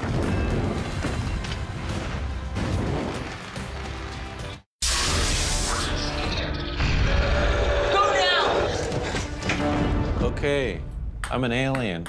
If you're making a sci-fi movie, you need to finish the special effects. Does that look good? And if you want to save by bundling home and car insurance, you need Geico. Didn't Illinois just pass some new law? They're essentially eliminating cash bail for almost everything dangerous. Secondary murder, arson, so you can light a guy's house on fire, get right out of jail. Drug-induced homicide, robbery, kidnapping, aggravated battery, burglary, intimidation, aggravated driving under the influence, fleeing and eluding drug offenses, and threatening a public official. No bail. What? Yeah, they're f***ed. Well, for the first time today, the sun is starting to shine in Columbia, and it's shining right on Will Levis, Mel Kiper's #4 player in the upcoming NFL draft, #2 quarterback. He's injured. He's dealing with a turf toe, a shoulder injury on the left side of his shoulder, but he's grinding it out, Dustin, doing what he can. 2 passing touchdowns today. Impressive, and that was a nice drive led by Will Levis, capping it off. And again, with all the defense we've seen by both teams, 11 points, that feels like I said, like 3 scores. Missouri trailing by double digits with the ball when we come back. Didn't Illinois just pass some new law? They're essentially eliminating cash bail for almost everything dangerous. Secondary murder, arson, so you can light a guy's house on fire, get right out of jail. Drug-induced homicide, robbery, kidnapping, aggravated battery, burglary, intimidation, aggravated driving under the influence, fleeing and eluding drug offenses, and threatening a public official. No bail. What? Yeah, they're f***ed. That's the thing about claims, you see. They don't happen on your schedule. I mean, take a chestnut. It doesn't just say, oh, beg pardon, but it's now a good time for a jolly bit of window cracking. Near as I can tell, chestnuts don't talk. Geico, your claims team is here for you 24/7. You're watching SEC football presented by Allstate. Will Levis in Kentucky up 14-3 on Missouri, Dustin Fox. Jay, that last drive, when they got to the 1-yard line, I thought it was going to be all Rodriguez. Well, Levis had other plans, Lauren Sisler. Yeah, he had other plans. He walked off the field, he was looking at his teammates, and he had a smirk. He said, I wanted to throw a touchdown. And it's funny, the whole tune has changed down here. The emotion on the sideline for Kentucky. Levis over here, Bon Jovi, living on a prayer praying right now. He's doing the air guitar. So a little bit of a momentum swing here, if you will. And the sun's out. That helps, too. Yeah, he's playing the guitar along to Bon Jovi's Living on a Prayer. He's feeling it after that touchdown drive. And you know, what does it say about Will Levis? Opening touchdown drive, then 5 drives without points, and yet still finds the positivity through injuries, through struggles. An incredibly positive person, a great leader of this team. No doubt. I think he's resilient. You know, he told us this week in our conference call, we asked him, like, what are you trying to accomplish here in the remaining games? He said, I just want to win. I don't care about the stats. I don't care about anything else. I'm not thinking ahead to next year or offseason. I just want to win. Brady Cook had a wide open target and he missed him. And Barrett Bannister had nobody even within 10 yards around him, and Cook misfires badly. And Jay, with 5:22 to go here in the third quarter, Bannister's wide open on this play. This has got to be a much better throw. That's just a miss. And remember, you're going with the wind here. So down 11, and now 0 for 7 on third downs going into this big third down. Kentucky sends pressure. Cook in trouble, scrambles, throws on the run. Luther Burden goes up and gets it. First down, Missouri. They go to the 5-star freshman. Burden settles down, and as he sees Brady Cook take off and scramble, he turns back upfield, working against Valentine, and this is all on Burden. What a catch. Schrader blown up in the backfield, loss of 1. You started to mention it, Dustin. 5 minutes left in this third quarter. Missouri is going with the wind. It's going to be even more difficult to come back in the fourth quarter when they're going against the wind. You need points on this drive. They got to continue to try and take shots down the field. They have to. Their running attack has done nothing in this ball game. Well, they My goodness. tried to get it to Lovett, but that was bounced 5 yards short. You can see how frustrated the sophomore wide receiver is with his quarterback. Well, Brady Cook has just really been off in this game. I don't know if it's the pressure that he's feeling, but Lovett, who's one of the best receivers in the conference, one catch for negative yardage. What can Eli Drinkwitz dial up on a 3rd and 11? You got Burden up top in man coverage. Give him a shot. Take an opportunity here. Cook looks that way, goes to Burden, one-on-one. Incomplete, no flags. Great coverage by Carrington Valentine, and he's letting everybody know it. Yeah, the coach comes over to push him away. This is the matchup, though. When you see these opportunities, you have to take the shot. This is Valentine down the field. He gets his head turned around. That's just good coverage. And really that ball, he puts it out there, doesn't really give Burden an opportunity to go up and get it. There was a little bit of contact, not enough, in my opinion, to call pass interference. We've talked about Will Levis getting on Mel Kiper's big board that he released on Thursday. Carrington Valentine, the number 8 corner on Mel Kiper's big board. That usually good for a 2nd or 3rd round pick in the draft. Wrapped up just shy of the 20. That's where Will Levis and the offense will take over, leading by 11.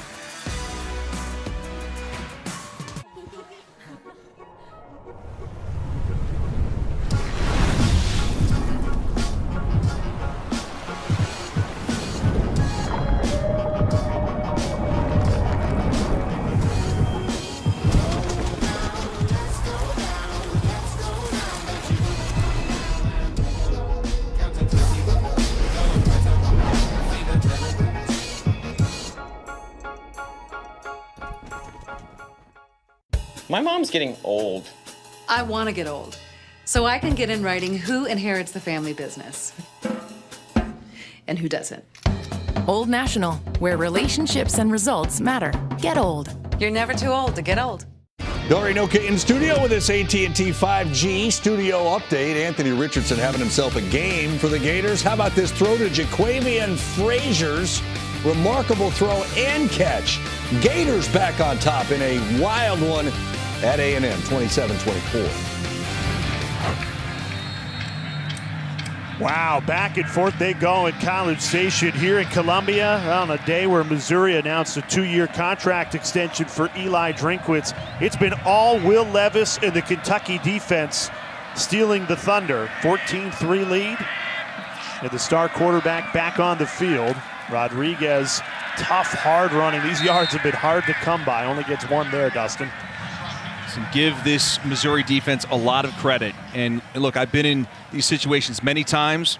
When you're on a very good defense, you're doing your job. The offense struggling, not being able to put points on the board. It's a tough predicament, but Missouri keeps coming out drive after drive. I get the feeling here, Jay, if you want to get in this game, if you're the Tigers, you've got to create a turnover, maybe a defensive touchdown.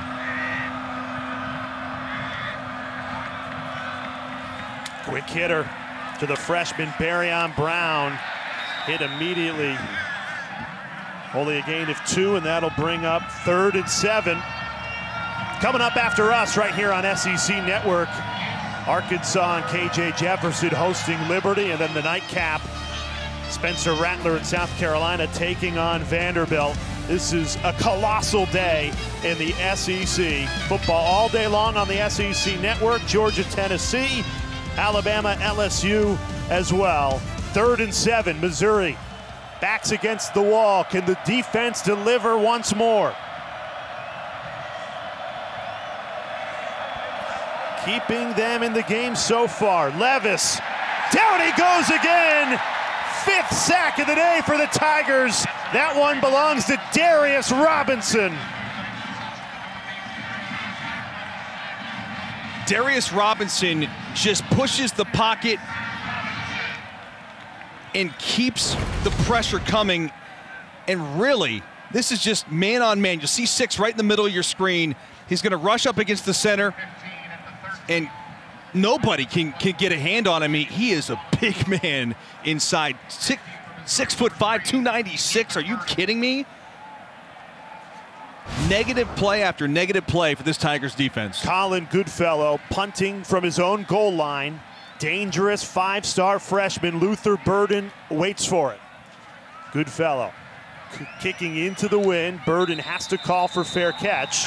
Good punt of 39 yards going into that wind. Missouri's offense takes over at their own 48-yard line. I know we've still got a fourth quarter to play, Dustin, but it certainly does feel like it's now or never for this Missouri offense. As we remind you, Tuesday, 11:30 Eastern Time, race to Atlanta. You're going to get a great inside look, all access pass to the behind the scenes of Tennessee, Georgia, and Alabama LSU. You don't want to miss it this Tuesday, 11:30 on SEC Network and the ESPN app. All right, 2 minutes to go in the third quarter. Missouri with the wind at their back. Brady Cook put together a drive. Clean pocket. Check down to Taj Butts. Gets into Kentucky territory before he's bounced out of bounds at the 43-yard line. De'Aaron Jackson comes over to make the stop. First down, move the chains. Can this Missouri offense get going at the end of the third quarter? Make it a one-possession game, headed to the fourth.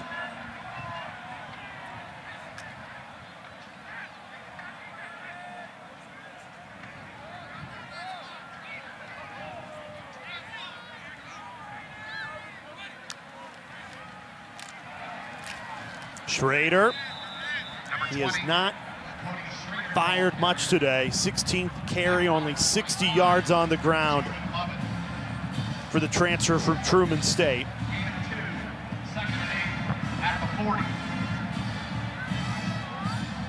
This Kentucky defense is really taking Dominic Lovett out of the game. He's the playmaker on this offense. Only one reception, -3 yards. Cook in trouble, hit as he throws, it's caught. Big play Missouri inside the 20. Mekhi Miller's first catch of the day, and it goes for 26 into the red zone. Boy, it doesn't always have to be pretty, right? Because there was nothing pretty about this throw. There was pressure, and Brady Cook's able just to, I don't even think this was the intended target. I think he was looking on the outside for the tight end, Tyler Stevens.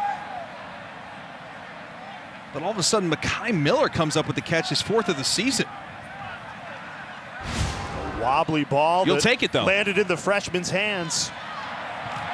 Running it on first down inside the 10, Luther Burden. Luther Burden, the ball carrier. Gain of 7.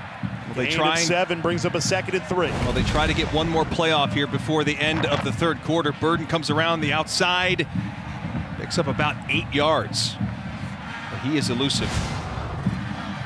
2nd and 3. Best opportunity that Missouri has had to score all afternoon long. They go to Schrader, pushing that pile. First down inside the 5. Luther Burden getting attended to down on the sideline. Wasn't in on that play. They're going fast, trying to set up one final play at the end of this third quarter. Can they get it off? No. So a 1st and goal from the 4-yard line to start the fourth quarter. Defense has been the story. A fun finish coming between Kentucky and Missouri. Didn't Illinois just pass some new law? They're essentially eliminating cash bail for almost everything dangerous. Secondary murder, arson, so you can light a guy's house on fire, get right out of jail. Drug-induced homicide, robbery, kidnapping, aggravated battery, burglary, intimidation, aggravated driving under the influence, fleeing and eluding drug offenses, and threatening a public official. No bail. What? Yeah, they're f***ed. Okay, we'd open with creaky footsteps. What is that? And you go, it's the money you could save by bundling your home and car insurance. Wait, you may be happy about the savings. They're scared of how happy savings make them feel. Oh, of course. Geico. Start of the fourth quarter in an SEC East battle between Kentucky and Missouri. The Wildcats defense shut out Missouri in the second and third quarter. We told you, two teams that are statistically similar before the game. That's lived up. It'll look a lot closer if Missouri can punch this in. A first and goal from inside the 5 to start this fourth quarter. You've got to get into the end zone to stay in this game. Schrader stopped short. Pushing that pile. Cook says he's in, but marked down at the 1 yard line. Very close. Probably inside the 1 yard line. Schrader ends up falling on top of Xavier Delgado. Luther Burden back into the game, 5-star freshman. Dangerous in the run game and in the pass game. Inches away from making it a one-score game. Schrader trying to bulldoze his way in, not gonna get there. Trevin Wallace keeps Schrader out of the end zone. And now a third and goal from the 1. Wallace is just having himself a monster day. 32. 8 tackles, 3 tackles for loss. And how does he keep him out of the end zone there? Just incredible, incredible effort.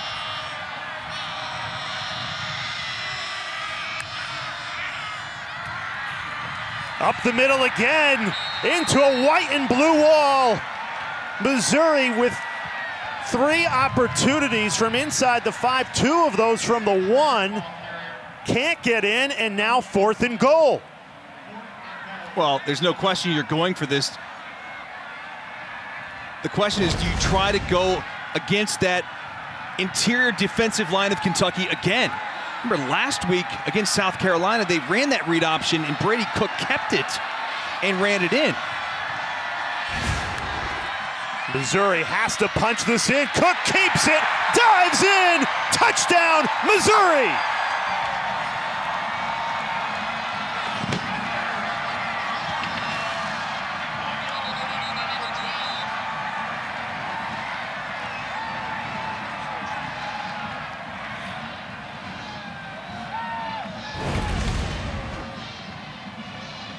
Very similar to last week. I was just mentioning this before the play. This is what Cook can do. You only need a yard. Do you try to test that interior defensive front again? Great decision by Cook. He rides it, finds the end zone, and guess what? Game on, partner. On a 4th and goal, gutsy take by the sophomore Brady Cook. Unfortunately for Missouri, after the play, Xavier Delgado, the senior left guard. Remember, they already lost an interior lineman earlier in this game. The right guard, E.J. Doma Ogar, has been out of this game, so you could be down 2 guards for this fourth quarter. We'll be right back. Didn't Illinois just pass some new law? They're essentially eliminating cash bail for almost everything dangerous. Secondary murder, arson, so you can light a guy's house on fire, get right out of jail.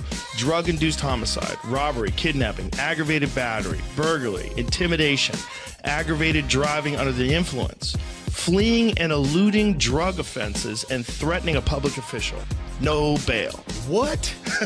Yeah, they're f***ed.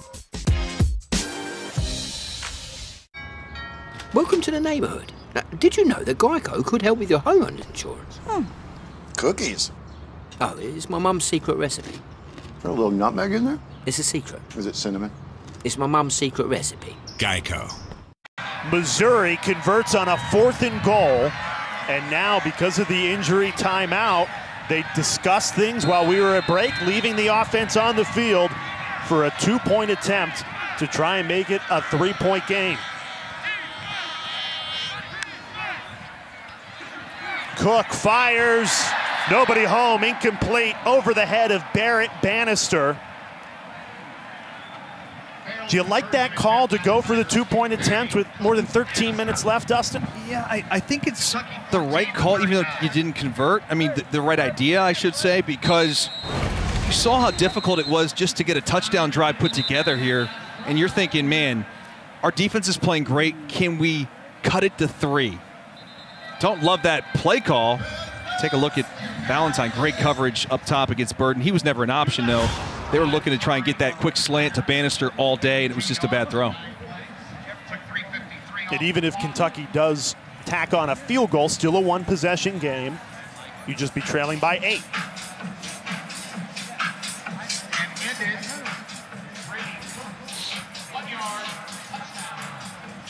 The first touchdown of the afternoon for Missouri comes on a 9-play, 52-yard drive. It took until 4th and goal, though. They had 3 opportunities before that from inside the 5 to punch it in. And they needed to score a touchdown there to stay in this game, and they get it. Squib kick, muffed. They just have to fall on it on the 24-yard line. Kobe Albert. Let's check in with the studio. All right, guys, let's update Ohio State Northwestern, a 7-7 game. It's been anything but easy in sustained 25-mile-an-hour winds in Evanston. That's Mayan Williams for the Buckeyes into the end zone. They lead it right now 14-7, late third, but they're about to punt it back to the Wildcats. Also, Florida and A&M. They are looking to see if Florida got into the end zone on a Pearsall reception. If he didn't, they are still inside the red zone, up 3. Thanks, Dari. Jay Alter, Dustin Fox, Lauren Sisler with you. Terrific game. It's been dominated by defense. Kentucky leads it 14-9. Their offense is back on the field. Will Levis, who Mel Kiper says is the number 4 player in the country, on his big board. It's a great job by Rakestraw here. Just plays his leverage, stays outside, forces it back in, and actually makes the tackle at the end of this play with a little help from Coleman.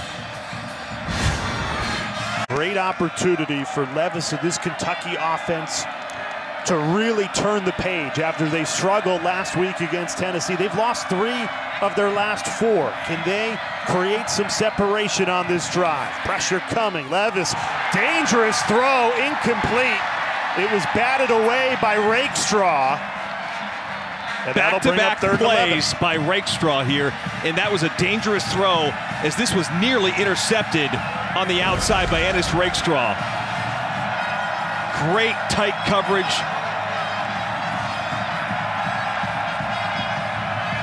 Trying to get the freshman, Dane Key, who had the early touchdown, I should say, for Kentucky. Now this is where that Missouri Tigers defense, they pin their ears back. 3rd and long for Will Levis.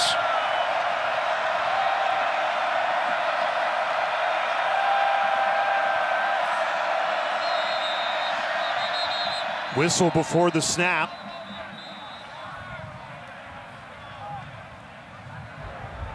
Timeout, Kentucky, the first of the half. So Mark Stoops elects to burn his first time out ahead of this 3rd and 11. It's a game that Stoops' team is, frankly, you feel like they've dominated it. They've left points on the board, 2 missed field goals. Defense has stood tall before that Missouri drive resulted in a touchdown, and now trying to extend this drive, add to their 5-point lead. Tonight, 10:30 Eastern Time after South Carolina and Vanderbilt, SEC Network for football final. Dari Noka and the guys will tell you everything you need to know in the SEC. This is the biggest Saturday that the conference has had this season. 2 top 10 games, battling for bowl eligibility as well, like Kentucky and Missouri. Just great action all up and down the SEC calendar today.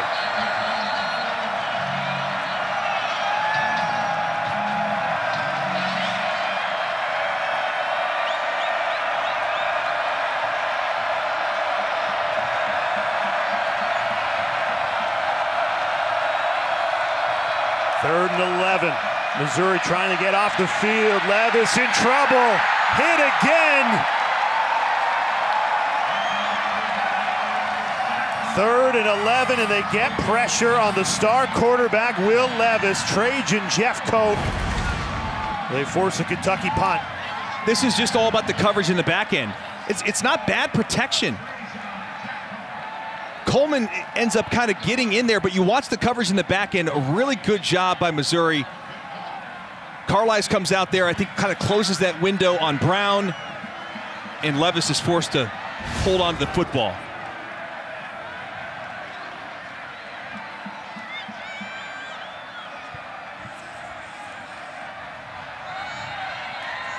Whistle before the snap. Flag on the Delay field. of game. Kicking team number 94. 5-yard penalty. 4th down.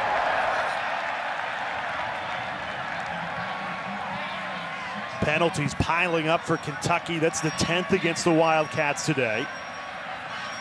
Colin Goodfellow does have a 20-mile-an-hour wind with him. Luther Burden, the 5-star freshman, awaits it. Very talented, dangerous return man for Mizzou.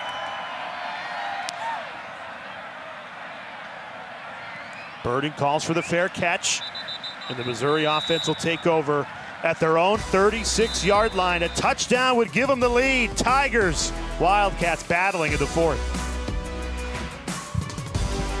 That's the thing about claims, you see. They don't happen on your schedule. I mean, take a chestnut. It doesn't just say, oh, beg pardon, but it's now a good time for a jolly bit of window cracking. Near as I can tell, chestnuts don't talk. Geico, your claims team is here for you 24/7. Didn't Illinois just pass some new law? They're essentially eliminating cash bail for almost everything dangerous. Secondary murder, arson, so you can light a guy's house on fire, get right out of jail. Drug-induced homicide, robbery, kidnapping, aggravated battery, burglary, intimidation, aggravated driving under the influence, fleeing and eluding drug offenses, and threatening a public official. No bail. What? Yeah, they're f***ed. SEC Network Football is presented by Allstate, reminding you that football season is mayhem.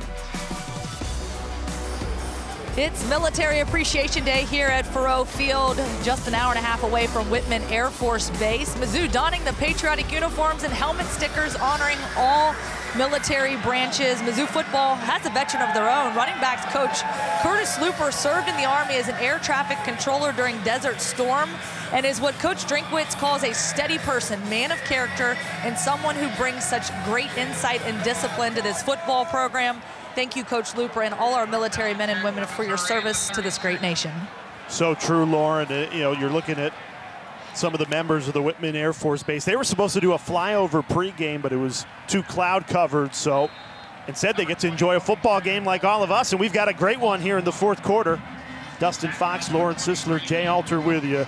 A game dominated by defense, but now an opportunity for Missouri offense that just scored their first touchdown of the day to start this 4th quarter to now perhaps go drive down the field and take the lead.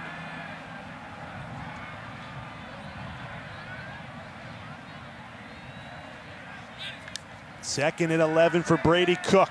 Kentucky sends 4, steps up in the pocket, floats to Luther Burden. It's caught, spun down to the 30. Biggest play of the day for Missouri offensively. 35 yards to the 5-star freshman. Burden making an impact. I think it's good protection here. Steps up in the pocket, delivers it to Burden, the freshman phenom. Cook taking another deep shot, just overthrows an open Dominique Lovett. If he laid that in, could have been a Missouri touchdown. Lovett was open. You rarely get opportunities like this to get behind this Kentucky defense. Here we go back and look at the Burden reception. Then they come right back the following play and try to hit Lovett. He's open down the right sideline. That's got to be delivered in the bucket. A miss by Cook. Yeah, Lovett's usually the go-to guy, leading receiver for this team, but he's only got 1 grab for a loss of 3. Instead, they go right back to Burden. He's been the top target today. Loss of 1. Lauren? Guys, and Yeah, guys, and Luther Burden dealing with that high ankle sprain. Love it as well. We didn't see Burden in that Florida game that we had earlier this season, but he's back to full speed. Coach Drinkwitz said it just puts this offense humming at a different clip when he's healthy alongside Lovett. Well, and remember, they had the bye week here in between when we had him last against Florida, and they said that really helped Burden to get healthy. He's not on the field for this 3rd and 12, though. And Missouri struggled on 3rd down today, just 1 of 10.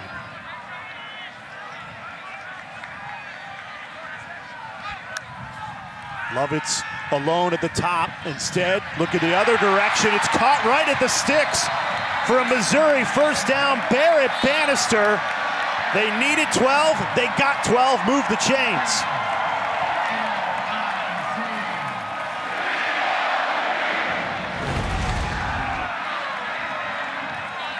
Trying to get the football to your security blanket on a big 3rd down. Finds Bannister. Just gets to the stick. First down, huge conversion on a day, really, when this offense has been able to do relatively nothing on 3rd downs. That was huge. They were shut out in the 2nd and 3rd quarters. Now plenty of life. Fake the pitch. Now they do go to the check down. Cook bailed out by Elijah Young. No gain. Trevin Wallace again on the stop. He's been everywhere for Kentucky. I know the offenses have looked a little bit kind of clunky today, Jay, but I gotta say, both of these defenses have been so much fun to watch. That's the way you play defense. You fly to the football, you pursue, you get there with a bad attitude.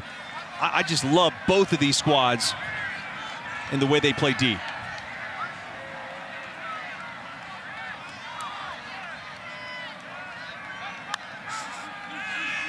Designed run. Here goes Cook. Spins at the 10, into the end zone. Touchdown, Missouri.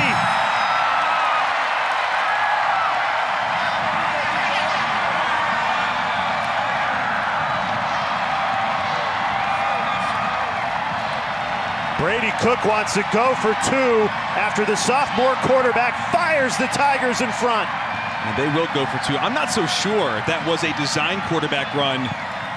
It appeared as though Kentucky was going to bring pressure off the edge, and Mizzou wanted to run what looked like a little bit of a bubble screen. Defender takes the receiver to the flat. Cook takes off, and what a run by Brady Cook. He has both of Missouri's touchdowns today. That one has given the Tigers the lead. Now the 2-point attempt. They went for that earlier in this quarter and failed. Can they convert here? They can! Toski Dove makes it a 3-point lead for Missouri. And Brady Cook is fired up. You can just feel the building, the momentum start to shift towards Missouri here in this 4th quarter. Brady Cook looks off to his left, takes off up the middle, 2 missed tackles, very uncharacteristic of the Wildcats defense. Weaver and Wallace miss. Missouri on top. Didn't Illinois just pass some new law? They're essentially eliminating cash bail for almost everything dangerous. Secondary murder, arson, so you can light a guy's house on fire, get right out of jail. Drug-induced homicide, robbery, kidnapping, aggravated battery, burglary, intimidation, aggravated driving under the influence, fleeing and eluding drug offenses, and threatening a public official. No bail. What? Yeah, they're That's the thing about claims, you see. They don't happen on your schedule. I mean, take a chestnut. It doesn't just say, oh, beg pardon, but it's now a good time for a jolly bit of window cracking. Near as I can tell, chestnuts don't talk. Geico, your claims team is here for you 24/7. Missouri struggled for 3 quarters offensively, but on back-to-back drives, Brady Cook delivers 2 rushing touchdowns to put the Tigers on top. And another squib kick. They've tried that 3 or 4 times today. It hasn't worked. All it's done is given Kentucky great field position. They'll have it at the 41. Let's check in with the studio. All right, guys, thank you much. Just keeping you posted on what's going on in College Station. Anthony Richardson, look at this. Step up, avoid the rush, find the receiver, and Florida with a 10-point lead now on the road. Aggies in danger of a 5th straight loss. What is it? Kentucky, who was ranked in the top 10 earlier this season, they're in jeopardy of sliding here too. This would be their 4th loss in 5 games. Will Levis with the Wildcats offense trying to change that. Play action, Levis right on the money, finds the freshman Dane Key into Missouri territory. Great first play to start that drive. They come right by Rakestraw. This was first down. Look how wide open Key is. I mean, there is just too much cushion there on first down by Rakestraw, and Levis does take a shot. 1st and 10 from the 39, running with Rodriguez, trying to keep it alive. Penalty. Horse collar. Rodriguez ran right through it. This will be a first down for Kentucky. Boy, he takes a shot at the end of this play too by Darius Robinson as he's going out of bounds. Chad Bailey on the tackle attempt got Rodriguez by the collar. There is a conversation here. Personal foul, horse collar tackle, defense number 33. 15-yard penalty from the end of the run. It's an automatic first down. You'll see the horse collar by Bailey come in here right there, and watch the hit he takes out of bounds. Or as he's going out of bounds, I should say, by Robinson. We've praised Missouri's defense all afternoon long. Might have been a late hit too, even after the horse collar. Very, very close, yes. Now Missouri's defense with their backs against the wall. They've allowed 37 yards on 2 plays. Kentucky knocking on the red zone, trailing by 3.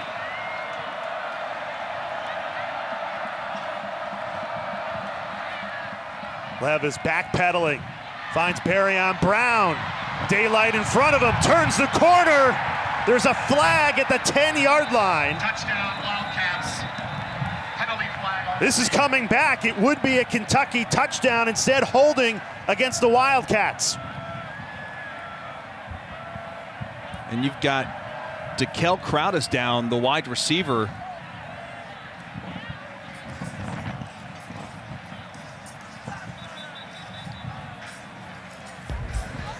Holding, offense number 3. Replay first down.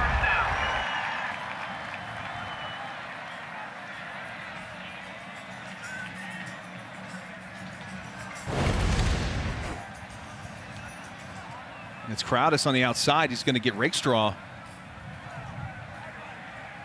As Rakestraw is trying just to get off the block and turn. That turn allows the official to see the jersey.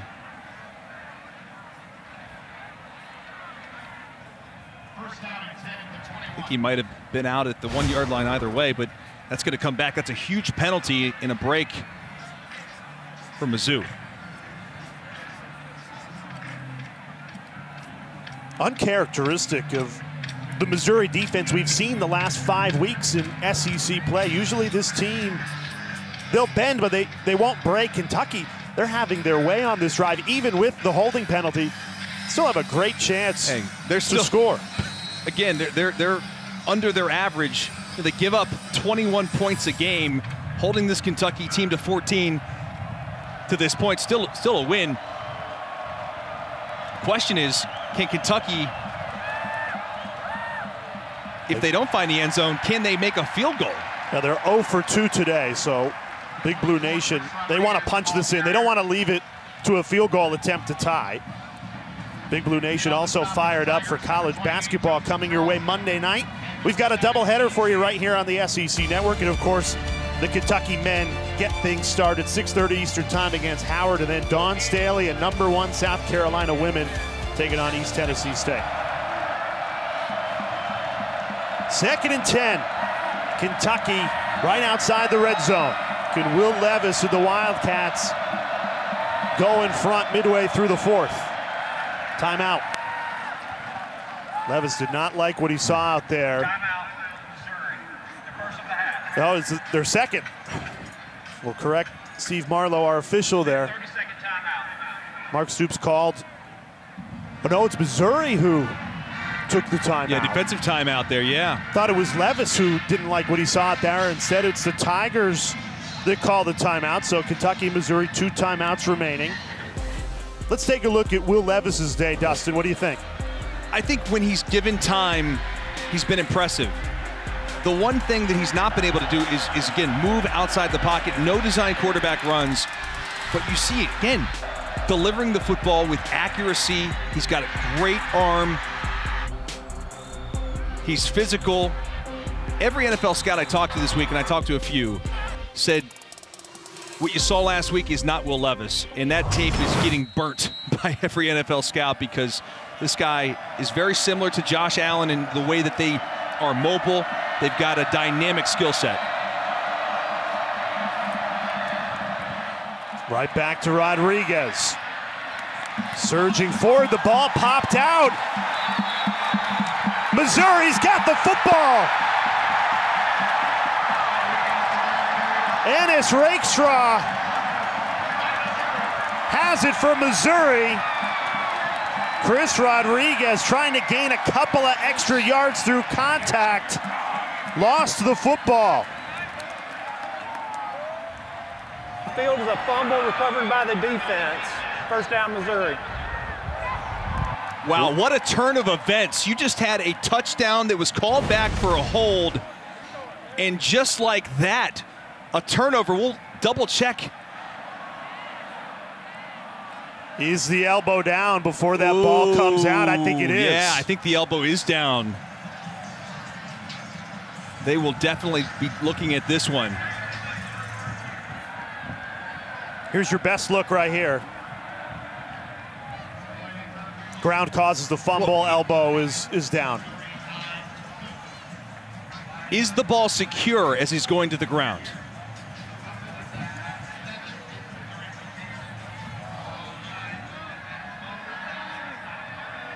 Or is it starting to move? That was my question. Is the ball starting to move? That last angle showed it a little bit.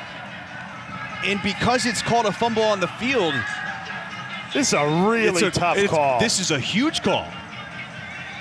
This call could determine the ball game.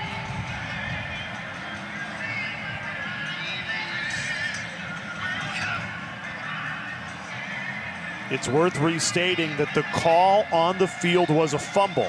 So if you get into one of these situations where it's too tough to tell, the fumble will stand. Ooh, that very close. That's very, very close.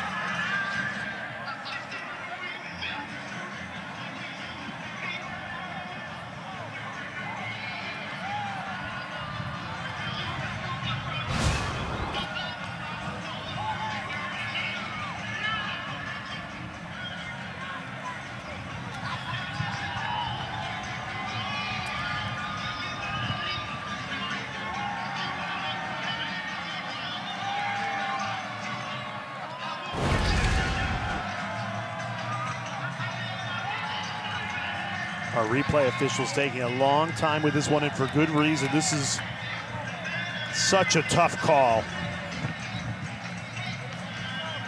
Yeah, it's a big call in the game. There's no doubt about that. Again, if that ball was not moving, it's coming back. Absolutely, but we've taken 10, 15 looks at it and still can't discern what it's going to be.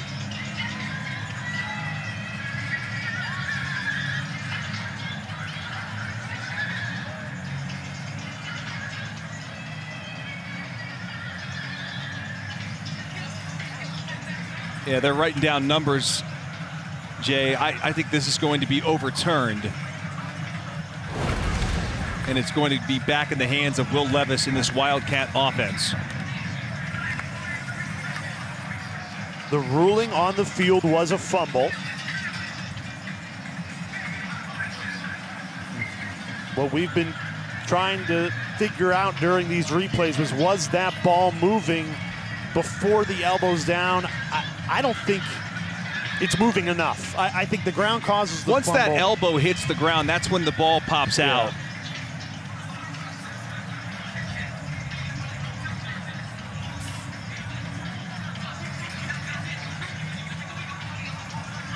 I think from that look, you can tell it clearly was the ground that caused the fumble.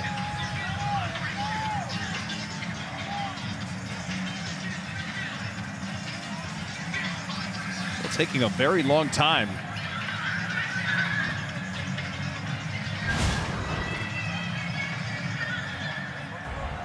Now we'll get our call. After further review, there is no fumble.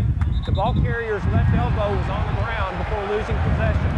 It'll be third down at the 17-yard line. So a 3rd and 6, and Kentucky's offense stays on the field after the fumble is reversed. Boy, what a wild sequence of events. And just like that, Will Levis has another opportunity here to get the Cats back on top.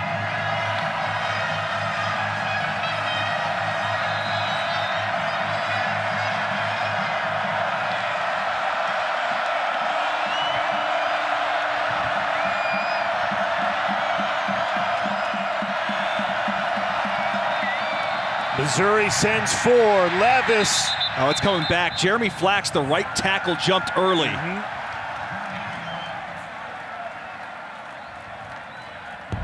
Before the snap, false start, 77 offense.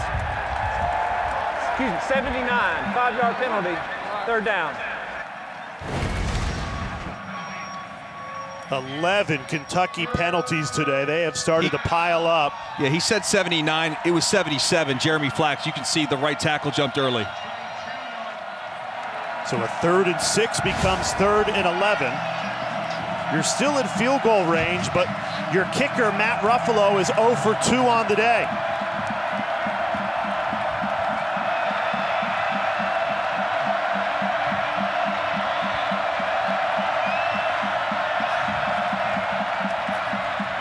Levis, clean pocket, puts it right on the money. Diving, touchdown, Dane Key. And Kentucky takes the lead. On a 3rd and 11, they trust the arm of Will Levis, and he delivers to the freshman Dane Key. Coleman on the outside slips as he's trying to rush, and it allows Levis more time, and a missed tackle by the safety, Joseph Charleston. Key gets off the coverage. Again, it's Chris Abrams' drain, but Charleston misses the tackle, and what an effort by the freshman Dane Key. His 2nd touchdown of the game, and what a response by the Kentucky Wildcats. Ruffalo knocks through the extra point after a reversed fumble kept Kentucky's offense on the field. Will Levis doing Will Levis things. Kentucky's got the lead.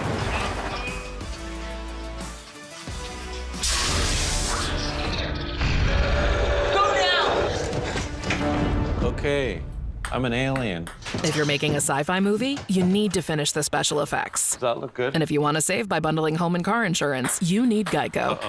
Didn't Illinois just pass some new law? They're essentially eliminating cash bail for almost everything dangerous. Secondary murder, arson, so you can light a guy's house on fire, get right out of jail. Drug-induced homicide, robbery, kidnapping, aggravated battery, burglary, intimidation, aggravated driving under the influence, fleeing and eluding drug offenses, and threatening a public official. No bail. What? Yeah, they're f***ed.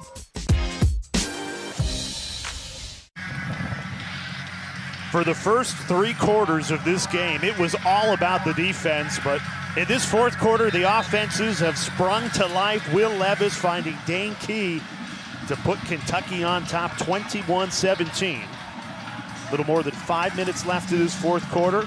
Dustin Fox, Lawrence Sisler, Jay Alter with you. Good news for Missouri is they're playing their best offense of the game at the right time. They'll get the ball back with an opportunity to answer Kentucky's touchdown drive. First 9 drives of this game, they really struggled. Only 3 points to show for it. Under 100 yards combined. Last 2 drives, 16 plays, 116 yards, 14 points. Dustin Fox, how do they keep it going? Well, the one thing that picked up there in the last couple of drives, I think it's Cook's ability with his legs. Really, I mean, his ability to have those 2 touchdown runs. To me, with the wind in your face, I think you're going to need to see more of that.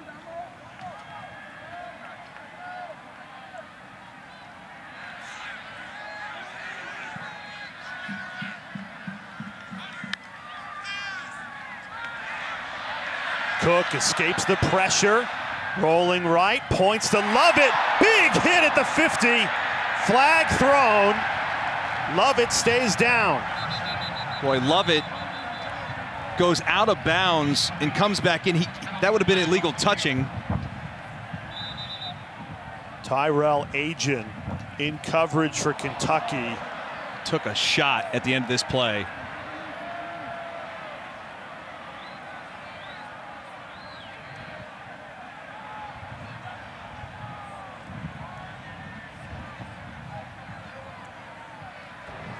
There are 2 fouls on the play.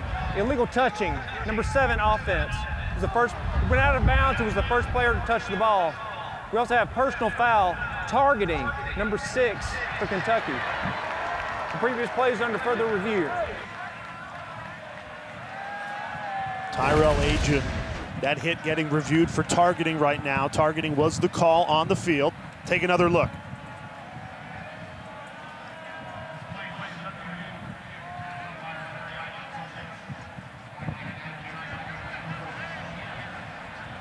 Remember, he is a defenseless player at this point in time, so we're not really looking.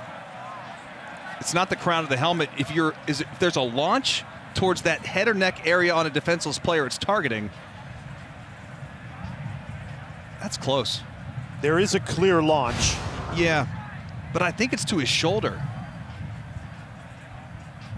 I'm definitely going to want to take a look at this.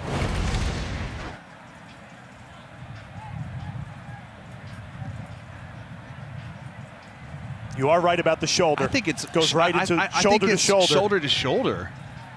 I mean, it was a violent hit. There's no doubt about that.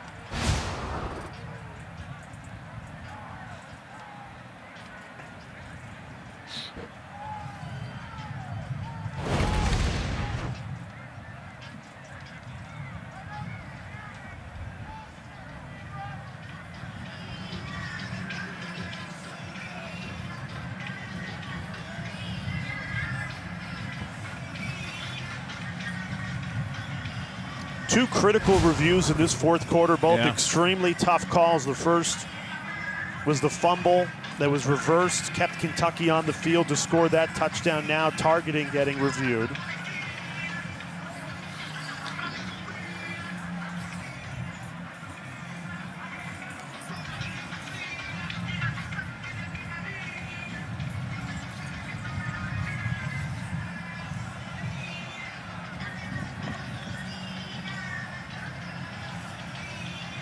Remember, there was a penalty for illegal touching on Lovett as he went out of bounds on his own, comes back in, first man to touch the ball. That's illegal. So if the targeting would stand, it would be offsetting penalties, but the player would still be ejected.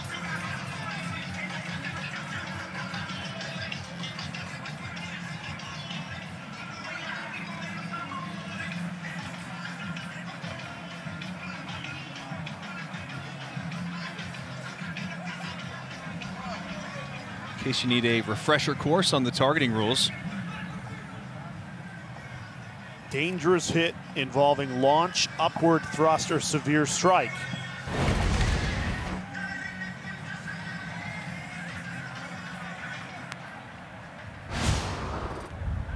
After further review, there is no foul for targeting. The hit was to the shoulder of the receiver. The penalty for the illegal touching is a loss of down at the previous spot. Second down. Yeah, Dustin, so you end up being correct on this one. Shoulder to shoulder. It was a vicious hit, but it's not targeting. Yeah, I just think in real time when we see those types of hits now in our game, it's you immediately think it's going to be a targeting call. When you go back and look at it, it was violent, but it was shoulder on shoulder. So after all that, a 2nd and 10. Brady Cook to the Missouri offense operating from their own 25, trailing by 4. Pressure coming in. Cook escapes, gets rid of it. Incomplete. Tried to check down to Cody Schrader, and Schrader just couldn't come up with it. May have been better. He did drop it because he was short of the line of scrimmage, and he was going to probably backpedal out of bounds for a loss.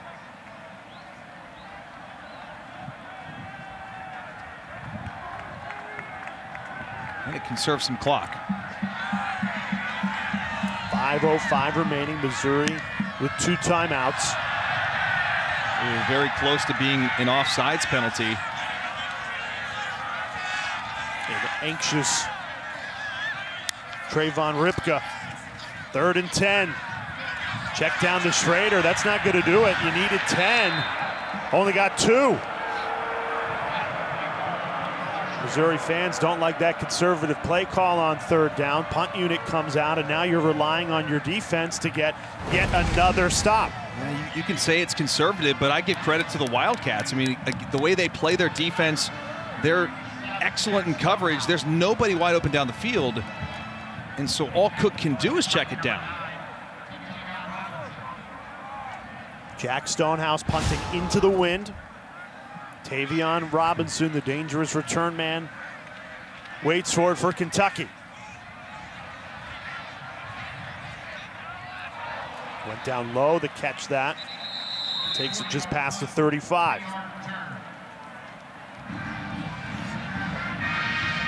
So if you're Will Levis and the Wildcats, an opportunity to add to this 4-point lead.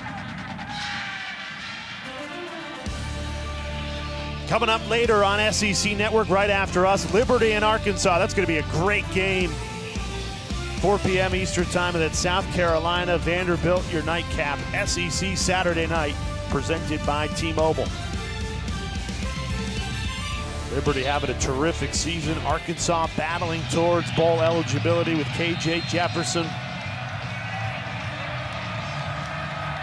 A colossal day in the SEC. 2 top 10 matchups as well. This one's coming down to the wire in Columbia. Tigers defense has stood tall all afternoon long, but they allow a gain of 6 to Chris Rodriguez there. And this is where that Missouri defense, who has played well most of this ball game, they need to come up with a stop. Only 2 timeouts remain for Mizzou. You can see the Wildcats in no hurry, huddling. They're going to run all of this play clock.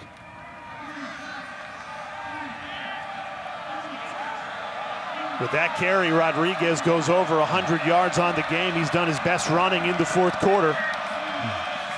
They go right back to him. Cuts. Gain of 1 brings up 3rd and 3.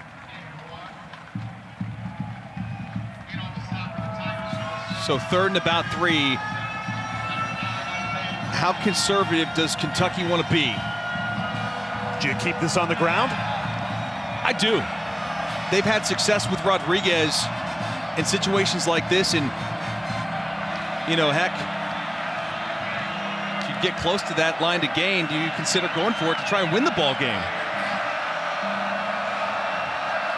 105 yards for Chris Rodriguez. Needs 3 more to keep the Kentucky drive alive. They go to him, and he's stuffed. Driven backwards, Missouri's defense delivers again.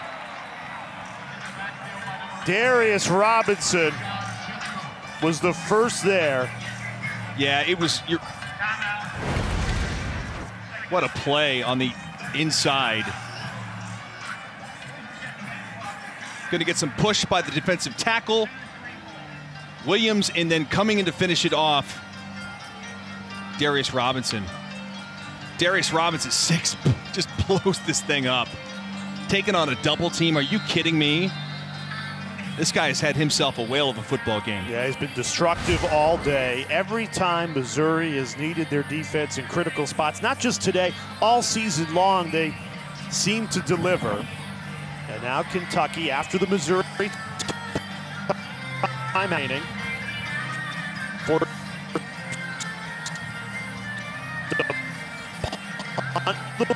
football with 2:34 left in the ball game. The SEC game. Luther Burden awaiting. It's way over the head of Goodfellow. 5 gets rid of it. Somehow punted it away. There's a flag down all the way back on the 2-yard line because Missouri drilled Goodfellow as he punted it away. What an effort from the 5th-year senior to get back to that football after the snap went crazy.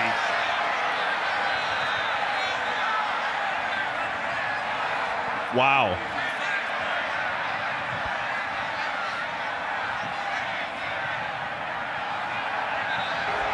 Personal foul, roughing the kicker, 22, receiving team, 15-yard penalty, automatic first down.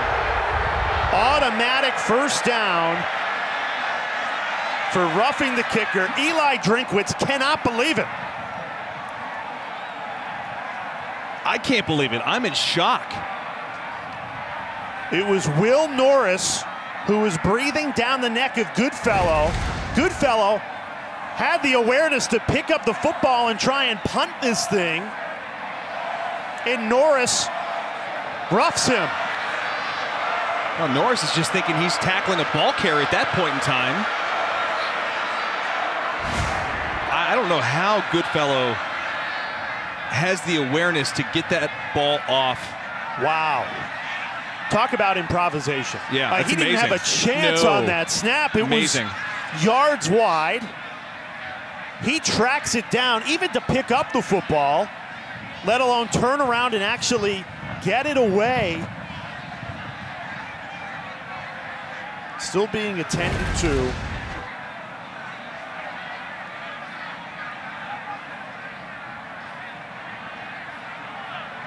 He goes into the shadows, and he picks that up so quickly, turns and punts it.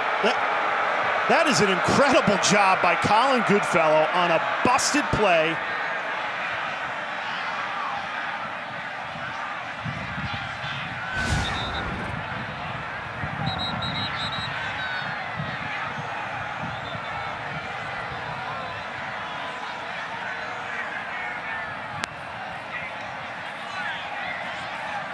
There's so many opportunities here for Missouri.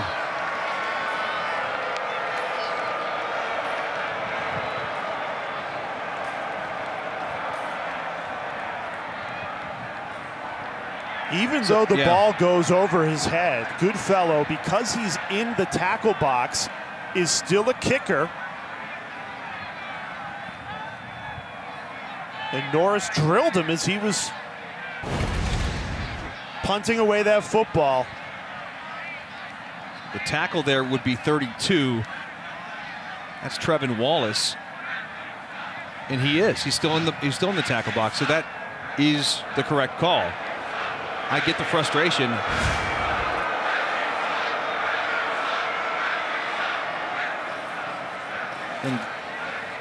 And the ball was not blocked or tipped. Right. So he still has the right to get the kick away. And you feel for Goodfellow, but he made the play of the game. He won the game for them. And I don't know if the people watching at home realize what a difficult play that is to make. Full speed to track the ball down, scoop it up, turn around, and punt it all in one motion. Obviously, there's still time left, but I mean, the fact that Missouri had to burn a timeout there, and with 2:25 to go, Kentucky's one first down away from sealing this victory.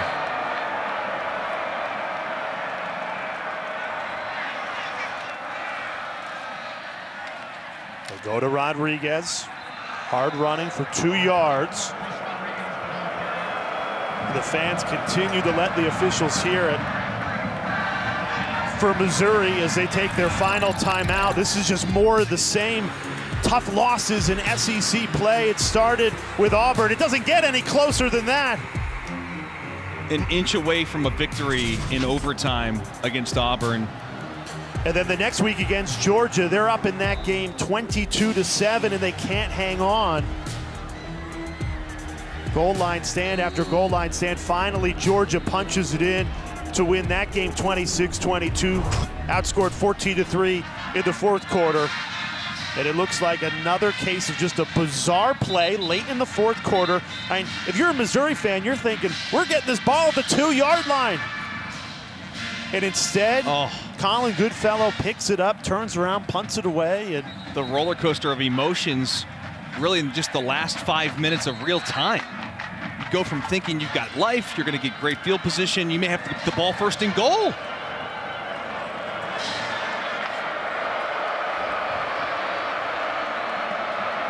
Missouri out of timeouts. They cannot stop this clock, so a Kentucky first down wins the Wildcats the ball game. Rodriguez falls forward for a gain of 1. So the clock continues to run. But in the meantime, let's go inside the foxhole. We put tough physical players in the foxhole, somebody you want in there with you, and it's Will Levis today. This guy has fought through sack after sack. 6 sacks on the day he suffered, but guess what? He has been absolutely resilient. 3 touchdown passes on the day, 12 for 18 for 160 yards. He's got a banged up foot, a banged up shoulder, and he's a minute 40 seconds away from another victory. Rodriguez on 3rd and 7, churning those legs forward, gains 5. I think you go for this. 4th and 2. Well, your punter is out of the game now. And if you pick this up, you win the game. You're 2 yards away from victory. So Will Levis in the foxhole today. He told us on our call this week, I just want to win. Just wants to win. I don't care about the numbers. I just want to win. They've lost 3 of their last 4, and they keep Will Levis and the Wildcats offense on the field. 4th and 2, a first down wins it for Kentucky.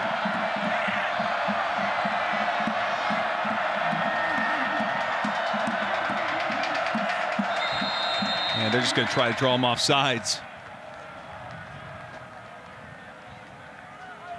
So timeout. Before the delay of game, timeout, Kentucky. Taken by Second Kentucky. 30-second timeout. I think leaving the offense on the field is the right call here. I do too. I mean, again, you're only 2 yards away from victory.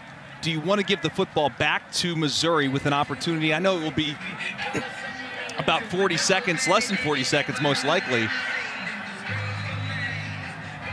But it's only a 4-point game. Now Eli Drinkwitz. And remember, you don't have your starting punter just left on a gurney. And your long snapper just sent it about 40 yards over the punter's head. Hey, maybe you consider Will Levis just letting him pooch it.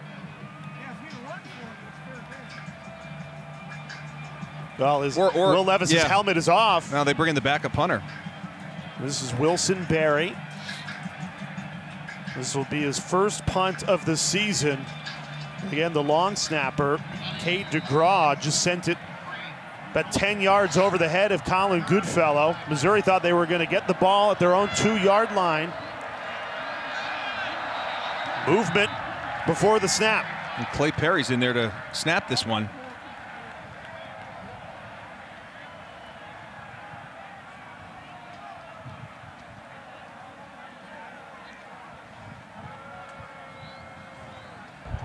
False start, offense number 11.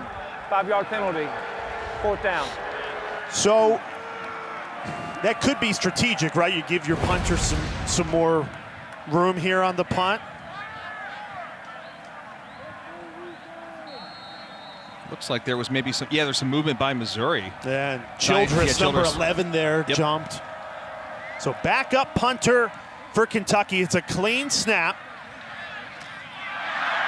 Fielded by Luther Burden, trying to be a hero and instead shoved out of bounds. So no timeouts, 38 seconds left, and you've struggled to move the football through the air all afternoon long. What do you dial up? Number 3 and number 7. Period. You know you got to throw the football. And those guys are the two most dynamic players on this team. If you need somebody to make a play, that's where you're going with football.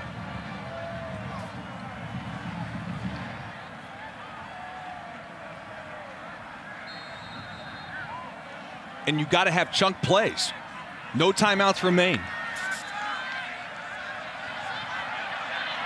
Cook hit as he throws, fires a deep ball, jump ball, incomplete. Looking for Dominique Lovett.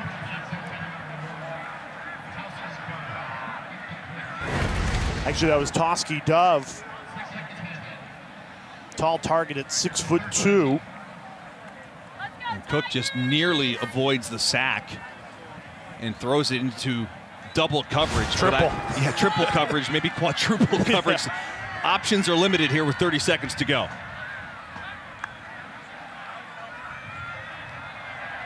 Cook in trouble again. He's been pressured all afternoon long.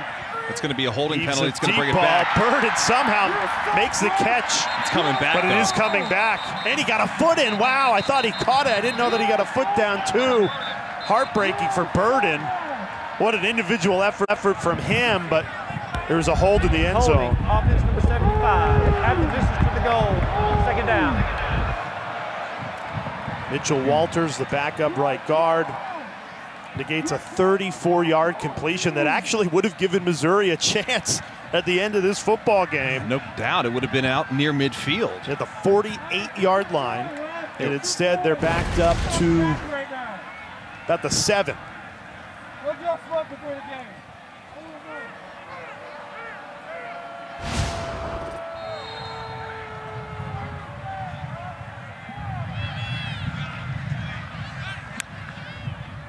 Kentucky still sends 4.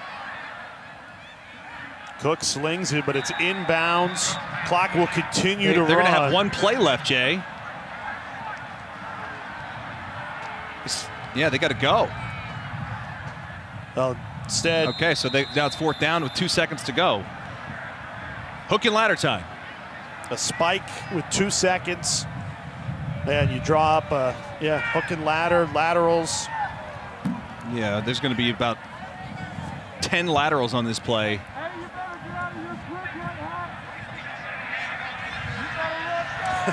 Two 2 seconds to 4 seconds doesn't do much for you on 4th and 6, trailing by 4.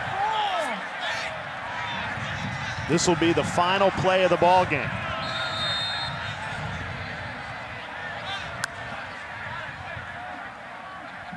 And here we go, lateral palooza. Missouri looking for a miracle, and instead it's picked off. Tried the crossfield pass. J.J. Weaver seals a Kentucky victory. Goes down as a fumble because the ball was a backwards throw, and Mark Stoops and the Wildcats survive. A tough road win in Columbia. Kentucky's won 7 out of the last 8 meetings in this rivalry now. Well, it lived up to what we thought it was going to be. A very close game. Defenses played extremely well. It's unfortunate it came down to some controversial calls, I should say, there at the end. Kentucky now bowl eligible for the 7th straight season. Will Levis, 3 passing touchdowns. Huge bounce back for this Kentucky team to go on the road after you're battered and bruised against Tennessee a week ago. Missouri gave them everything they could handle, and they escape with the win. Hey, that guy is tough as nails. Will Levis, of course, with the 3 touchdown passes on the day. A fun game to call, partner. Missouri, how many close losses can they have? Well, think about this. They have held every SEC opponent they've played to 26 points or under. Georgia, the lone team to score 26. Yeah, they just got to find more consistency on offense. Let's check in with Lauren Sisler, who's down on the field with the winning head coach. Coach, you knew coming into this was going to be a tough physical football game. How proud are you of this football team and how they bounced back, especially after that tough loss a week ago? Yeah, very proud of the team. We knew we had obviously a tough loss a week ago. Coming on the road, Coach Drink got these guys playing exceptionally hard. Very physical football team. We knew it would be a defensive battle, both sides, and feel very fortunate to come out with the win. It's November. Your guys are banged up, but you kept telling them you've got to empty the tank. How did you see them respond, especially in the second half? Well, they did that. You know, we found a way, somehow, some way, together, you know, with all sides contributing. And, you know, again, we're fortunate. We got to regroup, get better. We got a lot of things to go home and work on. It's obviously a lot better after a victory. A lot of defense there in the first 3 quarters. How did you see the offense really respond and put it away there in the fourth? When they had to, we really had some good drives, and we knew, you know, with a guy like Will, you know, they were doing a tremendous job of getting pressure. We have to continue to improve and try to protect them. But we started, you know, throwing the ball and mixing it up on him, and he hit some, you know, some passes on first, second down, and that really helped us. All right, thanks so much, Coach. Okay, thank you.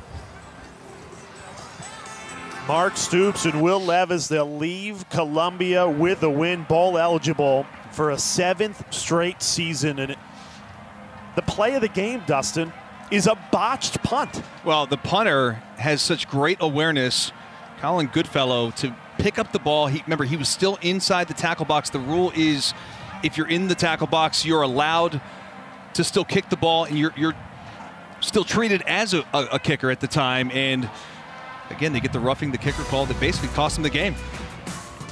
Missouri, their defense kept them in the game. Not enough to win it, though.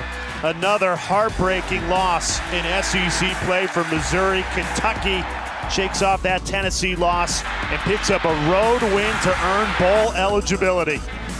What a start to SEC Saturday. Dustin Fox, Lauren Sisler, Jay Alder saying so long. Let's get you back into the studio all caught up with SEC Now. What a game, another classic.